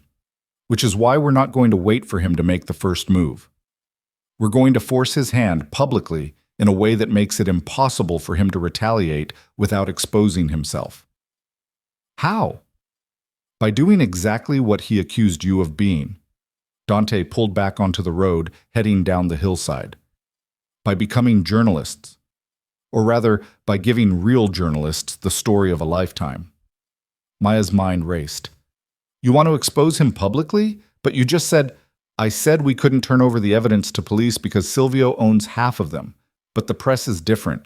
If we give the right journalist access to those files, along with testimony from people who've been hurt by Silvio's operations, it becomes a public scandal too big to bury. The other families will distance themselves to avoid the heat, law enforcement will be forced to investigate to save face, and Silvio will be too busy defending his empire to come after us. It was brilliant and terrifying in equal measure. Who's the journalist? Maya asked. Her name is Elena Marchetti. She's an investigative reporter for Italy's largest newspaper, known for taking down corrupt politicians and organized crime figures. She's also someone my father once helped. Her sister was caught in a trafficking ring, and my father pulled strings to get her out. Elena owes the Valeri family a debt. And you think she'll run the story? If we can give her enough evidence to make it bulletproof? Absolutely. Dante's expression was grim. Elena's been trying to expose the Moretti family's operations for years. This would be her career-making story. They drove back into Florence as the sun began to set, painting the sky in shades of orange and crimson. Dante made several calls, speaking in rapid Italian that Maya could only partially follow. By the time they pulled up to a small cafe in a quiet neighborhood, he'd arranged a meeting for that evening. She'll be here in an hour, Dante said, checking his watch. We'll give her the files, connect her with potential witnesses, and lay out everything we know about Silvio's operations. And then? And then we pray that she moves fast enough to run the story before Silvio realizes what we're doing and tries to stop her. Dante's hand found Maya's. This is dangerous. Once we hand over that evidence, there's no taking it back. Silvio will know exactly who betrayed him, and he'll come after us with everything he has. Before the story breaks, Maya said. But once it's public, he can't touch us without confirming everything the article says. Exactly.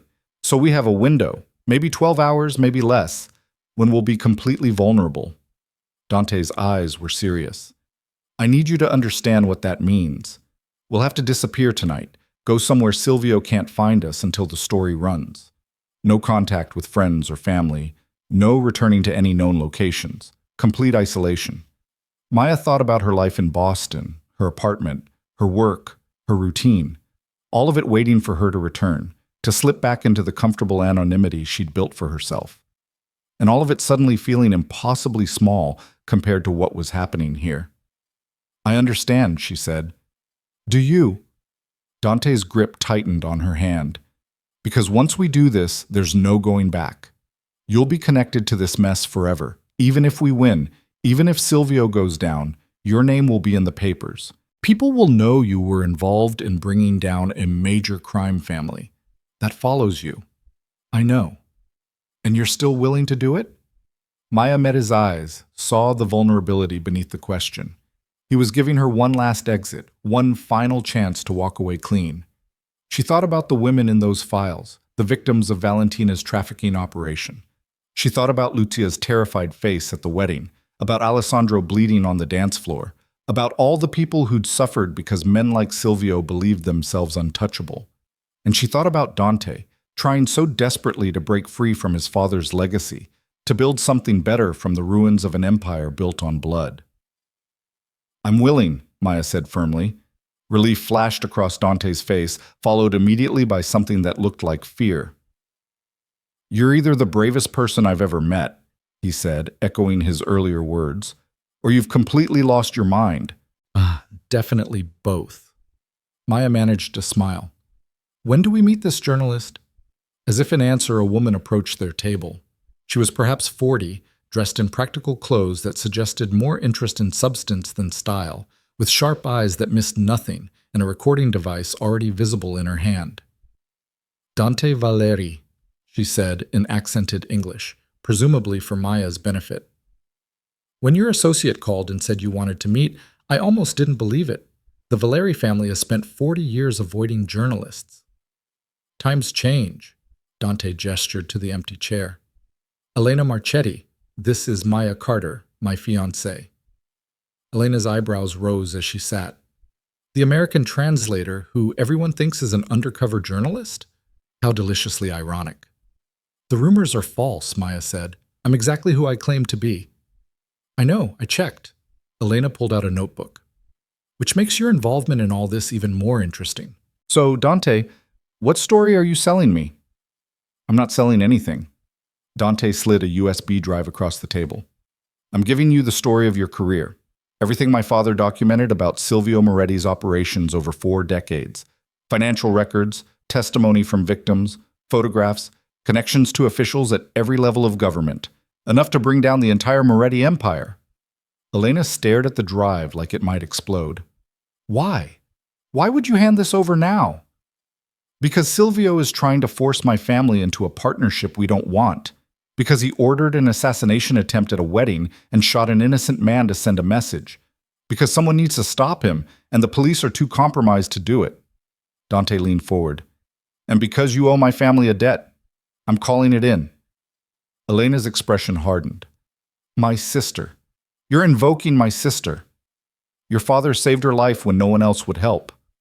Now I'm asking you to save mine.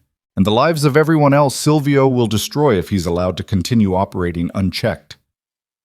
Silence stretched between them, tense and waited. Finally, Elena reached for the drive. If this is everything you say it is, running this story will put a target on my back too. I know. That's why you need to move fast. Get the story ready to publish, verify everything you can in the next 12 hours, and run it before Silvio realizes what's happening. Dante's voice was urgent. Can you do that? Elena's smile was sharp. I've been preparing for this story for 5 years. I have sources ready, fact-checkers standing by, lawyers who've already reviewed potential litigation. If the evidence is solid, I can have the first part online by tomorrow afternoon.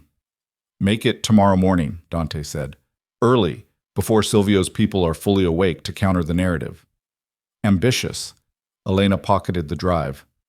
What about witnesses? I'll need people willing to go on record. Dante pulled out his phone, scrolling through contacts. I can connect you with 3 women who escaped Valentina's operation in the last 2 years.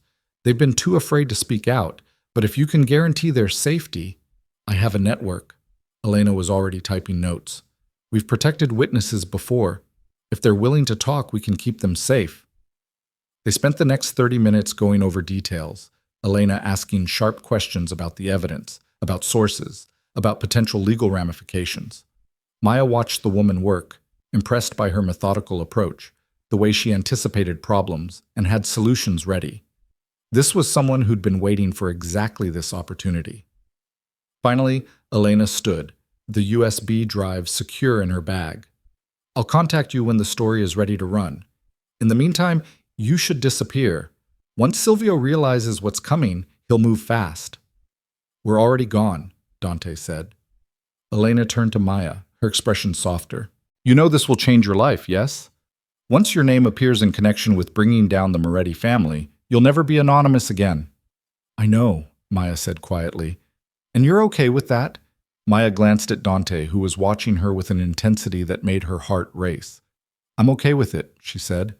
Elena nodded slowly. Then good luck, both of you. You're going to need it. She left the cafe, and with her went their last chance to back out, to choose safety over action. Dante stood, offering his hand to Maya. We should move. I have a place outside the city where we can wait for Elena's story to break. It's isolated, secure, somewhere Silvio won't think to look. How long do we have to hide? 12 hours? Maybe less? Dante's expression was grim. From the moment Elena starts calling sources to verify the story, word will start spreading. Silvio has informants everywhere. He'll know something's wrong, even if he doesn't know exactly what. They left the cafe and walked to yet another car. Dante seemed to have an inexhaustible supply, parked 2 blocks away. He'd planned this carefully, Maya realized. Multiple vehicles, constantly changing locations, never staying anywhere long enough to be tracked. This was his world, survival through paranoia and preparation. They drove out of Florence as darkness fell, taking back roads that wound through countryside, increasingly empty of human presence. An hour into the drive, Dante's phone rang. He answered, listened, and his face went pale. When? He demanded. Then, how many? And finally, we're already moving. Call me if you hear anything else. He hung up and immediately accelerated, the car surging forward. What happened? Maya asked, though she already knew it was nothing good. That was one of my security people. Silvio's men just raided the safe house where my mother was staying. They took her. Maya's stomach dropped. Is she alive for now? They left a message. Dante's knuckles were white on the steering wheel. Silvio wants a trade. My mother's life for the evidence we gave Elena, plus my agreement to his original proposal. I have until midnight to decide. That's in 4 hours. I know. Dante's voice was deadly calm. He's forcing my hand, making me choose between my mother and our plan to expose him. We have to give him what he wants, Maya said immediately. We can't let him hurt her. If we give him the evidence, he'll destroy it, kill everyone who might testify against him, and then kill us anyway. He can't let us live after we've already betrayed him. Dante's jaw clenched. But if we don't give him what he wants... He didn't finish the sentence. He didn't have to. Maya's mind raced, searching for a solution that didn't end in tragedy. Can we fake the evidence? Give him something that looks real but isn't? He'll verify it before making the exchange. And the moment he realizes it's fake, he'll kill my mother. Then we go to the police. The police will take hours to mobilize, and Silvio will kill her the moment he sees them coming. Dante's control was fracturing, real fear bleeding through. He knows exactly what he's doing. He's put me in an impossible position. They drove in tense silence for several minutes, the dark countryside rushing past. Then Maya spoke, her voice steady despite the fear churning in her gut. There's a third option, she said. We find out where he's holding her, and we go get her ourselves. Dante actually laughed, the sound bitter. That's suicide. Silvio will have her in a secure location with armed guards. We'd be walking into a trap. Maybe. Or maybe he's expecting you to either give up or go through official channels. Maybe he won't expect a direct assault. Maya turned to face him. You said your father trained you to fight, that you've done this before, dealt with threats, protected your family. So let's fight. You don't know what you're asking. I know exactly what I'm asking. Maya's voice was fierce. Your mother asked me to help save her son. Now I'm asking you to help me save her, whatever it takes. Dante stared at the road ahead, his expression unreadable in the dashboard lights. Then he made a sharp turn, pulling off onto a narrow dirt road that led to an abandoned farmhouse. He killed the engine and turned to face her, his eyes burning with intensity. If we do this, people will die, probably including us. I know.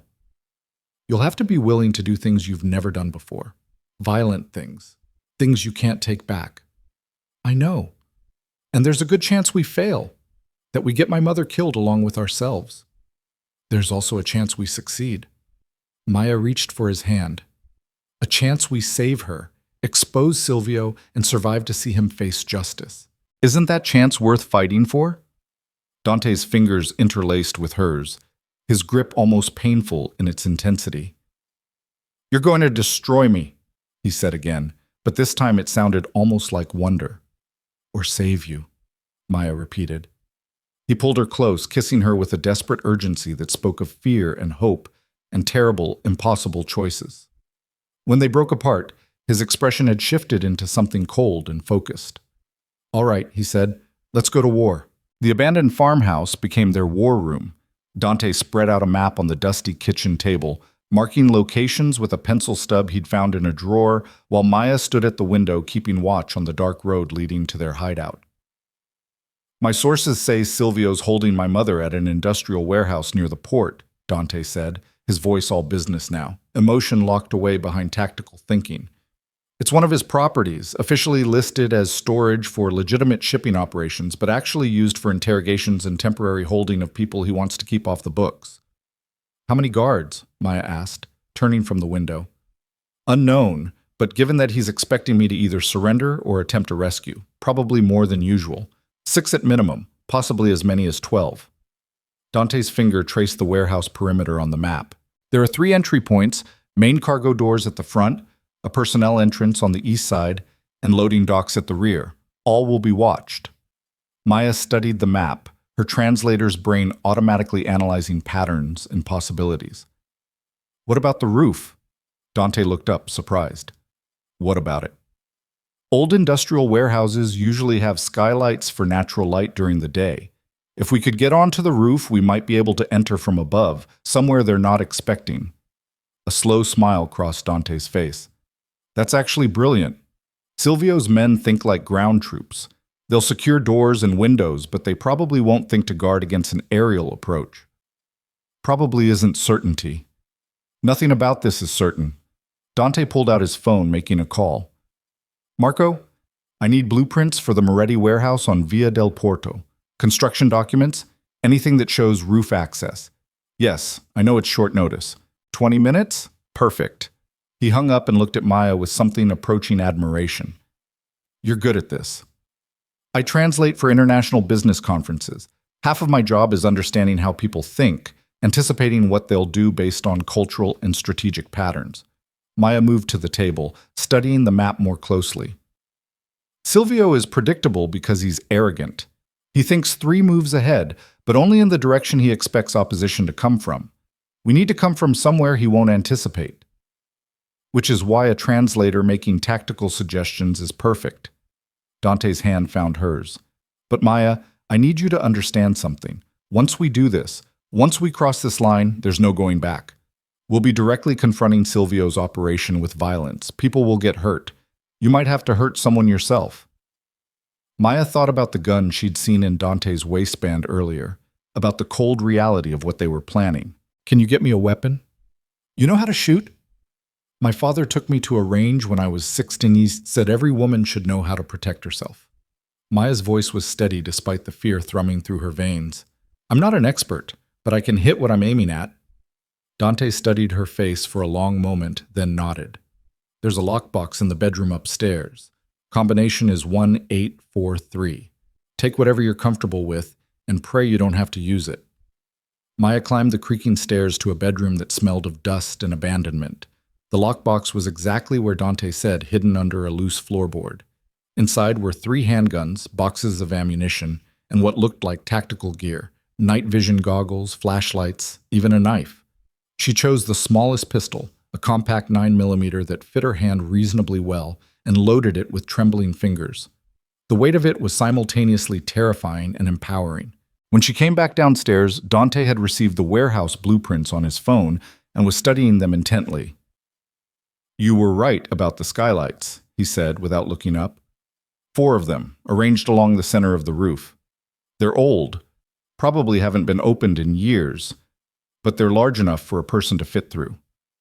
How do we get to the roof? There's a fire escape on the west side. It'll be watched, but if we create a diversion at the front entrance, we might be able to climb it while the guard's attention is elsewhere. Dante looked up, his eyes sharp. I'll need to call in some help. People I trust. Over the next hour, Dante made a series of calls, speaking in rapid Italian that Maya could only partially follow. But she understood enough. He was assembling a small team, people loyal to the Valeri family who owed him favors or believed in what he was trying to build. By the time the first car pulled up to the farmhouse, Maya had changed into dark clothing Dante had retrieved from another hidden cache, checked her weapon 3 more times, and mentally prepared herself for what was coming. The team that gathered in the farmhouse kitchen consisted of 4 men, all roughly Dante's age, all carrying themselves with the easy confidence of people familiar with violence. Dante introduced them quickly. Carlo, a former soldier who now handled security for Valeri properties. Roberto, who managed their legitimate shipping operations. Alessandro's brother Marco, whose face was tight with barely controlled rage over what had happened at the wedding, and a quiet man named Giovanni, who Dante described simply as someone who solves problems. Here's the situation, Dante said, spreading the warehouse blueprints on the table. Silvio Moretti has my mother. We're going to get her back. Carlo and Roberto, you'll create a diversion at the main entrance. Make it look like we're attempting a frontal assault. Marco and Giovanni, you'll cover the east and west flanks. Make sure no one escapes or calls for backup. Maya and I will go in from the roof. The woman's coming with you? Carlo looked skeptical. The woman has a name and a gun, and she's the reason we know about the roof access, Maya said coolly. I'm coming. Carlo's eyebrows rose, but he nodded. Fair enough. What's the extraction plan? Fast and dirty. We get my mother, we move to the east exit, and Giovanni gets us out in the van. If it goes wrong, everyone scatters and meets at the backup location in 48 hours. Dante's expression was grim. This isn't a military operation. We don't have overwhelming force or perfect intelligence. What we have is surprise and desperation. Make those count. The team dispersed to prepare, checking weapons and equipment with practiced efficiency. Maya found herself standing alone with Dante in the kitchen, the weight of what they were about to do settling on her shoulders. Last chance to back out, Dante said quietly. You can stay here, stay safe. My team can handle the extraction. No, Maya's voice was firm. Your mother asked me to help save you. I'm seeing this through. Dante pulled her close, his arms wrapping around her with surprising tenderness given the circumstances. When this is over, assuming we survive, I'm taking you somewhere quiet and safe and boring. Somewhere with no mafia, no threats, no violence. Just us. I'd like that. Maya looked up at him. But first we have to survive. First we have to survive, he agreed and kissed her like it might be the last time. 20 minutes later, they were driving toward the port in two vehicles, Carlo and Roberto in the lead car that would serve as the diversion, the rest of them following in Giovanni's nondescript van. Maya sat in the back, checking her weapon for the fourth time, trying to ignore the way her hand shook. You're gonna do fine, Marco said from beside her. His voice was gentle, despite the anger Maya had seen in his face earlier. Just remember, Silvio's guards are professionals, but they're also men who think they're invincible because they work for a powerful family. That arrogance makes them sloppy. Use it. The warehouse district was dark and mostly empty at this hour, the legitimate businesses long since closed for the night.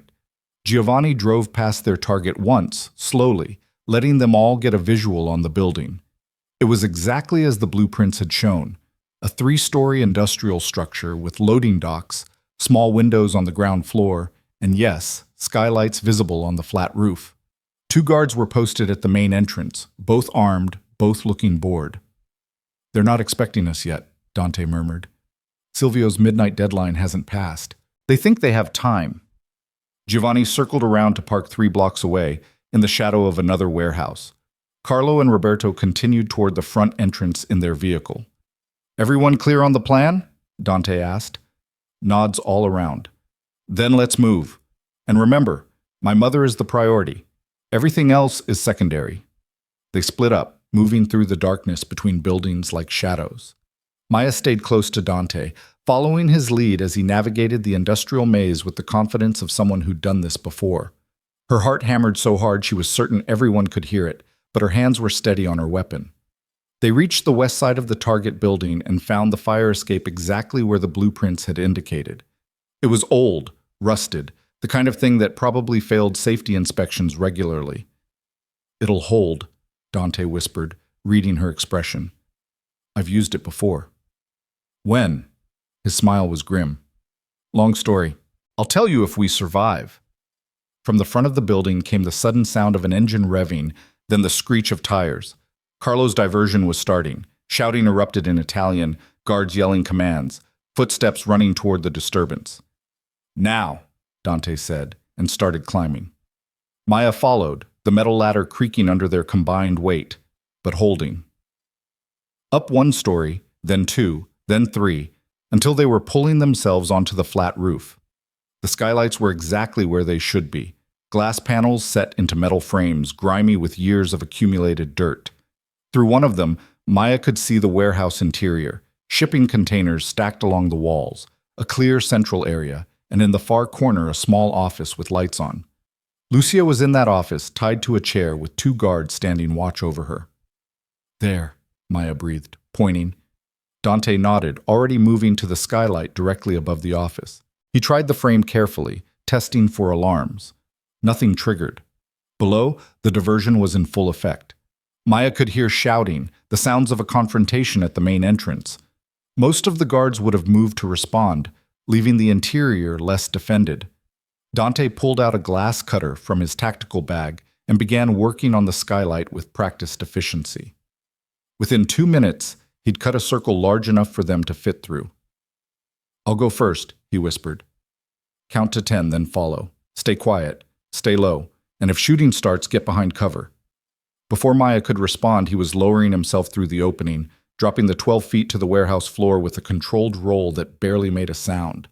Maya counted to 10, her heart in her throat, then followed.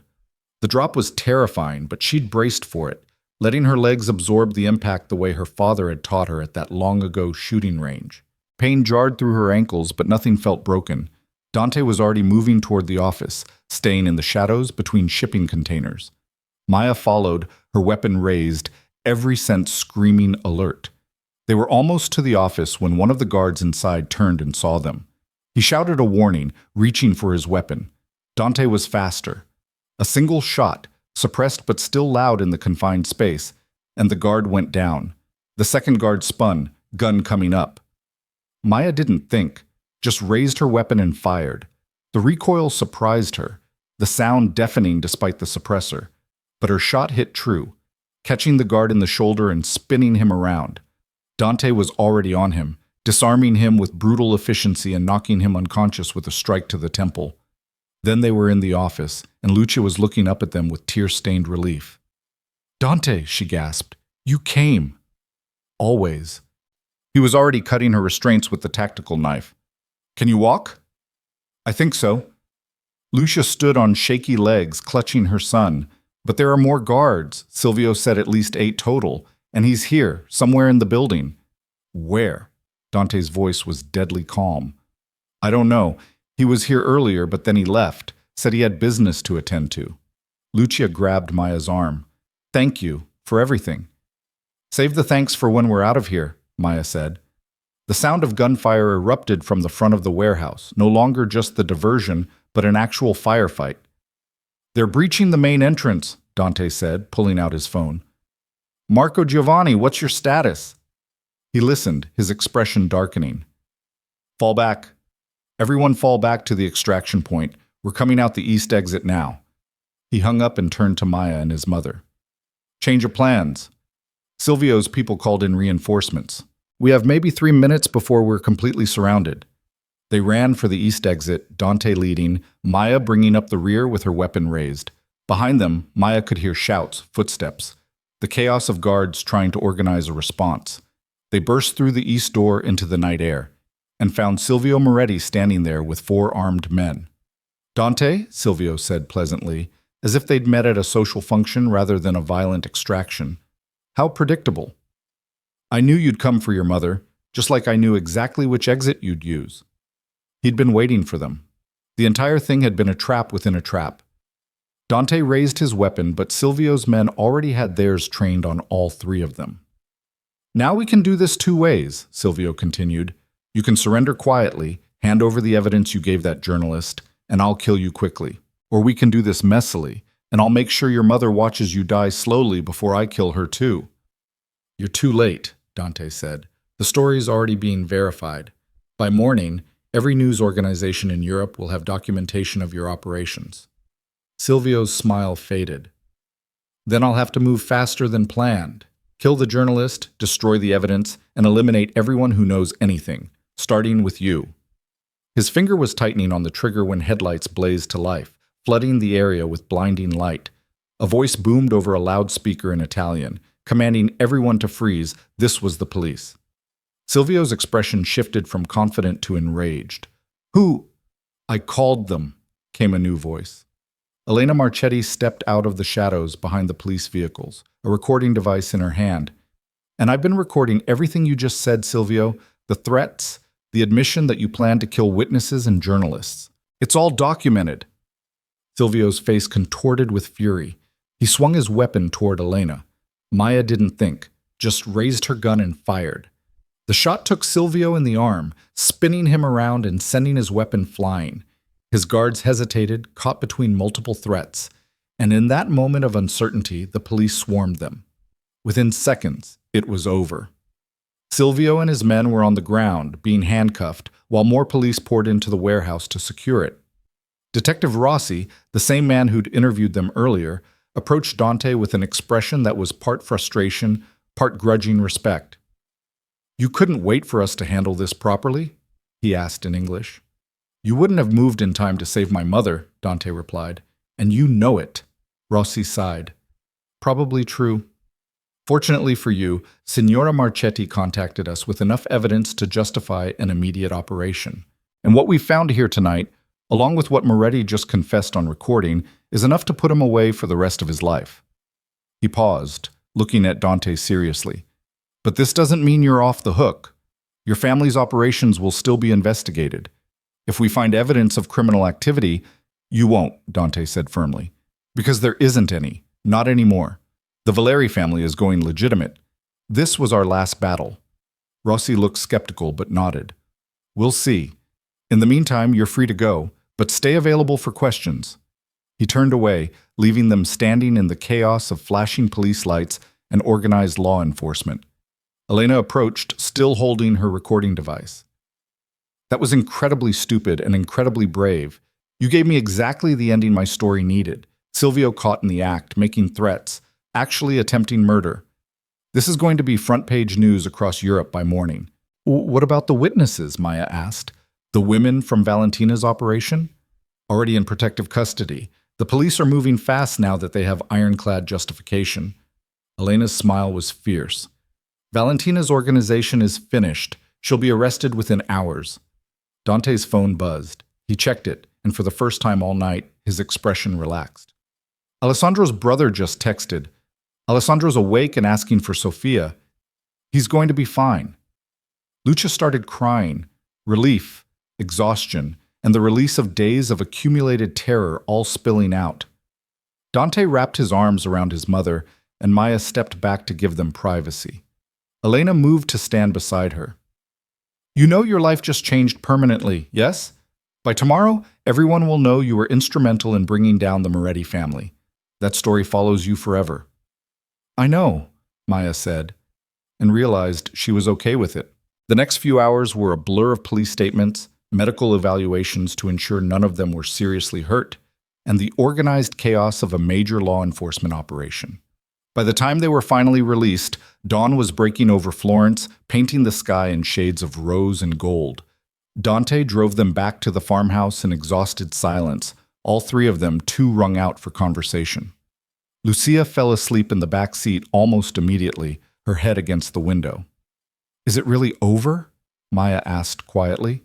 Silvio's part is over, Dante said. The rest, the transition to legitimate business, dealing with families who depended on the old ways, rebuilding our reputation, that's going to take years. But yes, the immediate threat is over. They pulled up to the farmhouse just as Elena's story broke online. Dante's phone started buzzing immediately. Calls from associates, from family members, from journalists all wanting statements. He ignored them all, leading Maya and his mother inside where they collapsed in the living room, too tired to even make it upstairs to beds. I need to ask you something, Dante said, looking at Maya. And I need you to answer honestly. Okay? Was any of this real for you? The engagement, the feelings, the way you looked at me? Or was it all just adrenaline and survival instinct? Maya thought about the question seriously, reviewing everything that had happened from that first moment on the wedding terrace to this exhausted morning after. At first, it was just trying to help someone who looked terrified, she admitted. Then it became about surviving, about not letting bad people win. But somewhere in there, maybe when you said I was worth a war, maybe when we kissed in that chapel, maybe when you trusted me enough to let me come with you tonight, it became real. She moved closer to him. I don't know if what we have is love yet. We barely know each other, and most of what we know was learned under the worst possible circumstances. But it's real. It's something worth exploring when we're not running for our lives. Dante's hand came up to cup her cheek. I'd like that. To explore this when we're not in constant danger. To actually date you properly, without assassins and police investigations. Sounds boring, Maya said, but she was smiling. Sounds perfect. He kissed her, gentle and sweet and full of promise. Lucia's voice came from the doorway. You know, I brought you into this to save my son. But I think you did more than that. You gave him something to build toward instead of just running from. Thank you. Over the next few days, the story exploded across international media. Silvio Moretti arrested, his organization dismantled, Valentina taken into custody, along with dozens of associates. The evidence was overwhelming, the documentation so thorough that even Silvio's high-priced lawyers couldn't find a way to suppress it. Dante was investigated, as promised, but aside from some old charges that were past the statute of limitations, there was nothing current to prosecute. He'd been telling the truth. The Valeri family's illegal operations had already been shut down or sold off before any of this started. Maya gave interviews, carefully managed by Dante's lawyers, explaining her role as an innocent bystander who'd stumbled into extraordinary circumstances. Some people believed her. Others thought she was either the bravest woman alive or an undercover operative of some kind. She learned to live with the speculation. 3 months later, Maya stood on a beach in Croatia, watching waves roll in under a sunset sky. She'd quit her freelance work in Boston, sold most of her possessions, and was now splitting her time between helping Dante manage the Valeri family's legitimate business interests and doing translation work for international human rights organizations, including one that helped survivors of trafficking operations. Dante came up behind her, wrapping his arms around her waist. Having second thoughts? About which part? Maya leaned back against him. Leaving my quiet life in Boston, getting involved with a former Mafia heir, or agreeing to marry you? Any of it. Maya turned in his arms to face him. The ring on her left hand, a real one this time, chosen together without anyone forcing the decision, caught the sunset light. No second thoughts, she said. Well, maybe one. What's that? I wish I'd met you under normal circumstances, without the violence and danger and threat of death. She smiled.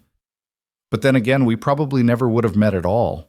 Sometimes the best things come from the worst situations. Definitely the best thing, Dante agreed, and kissed her as the sun sank into the Adriatic and seagulls called overhead. Behind them, the small beach house they'd rented stood quiet and peaceful. No guards, no threats, no violence.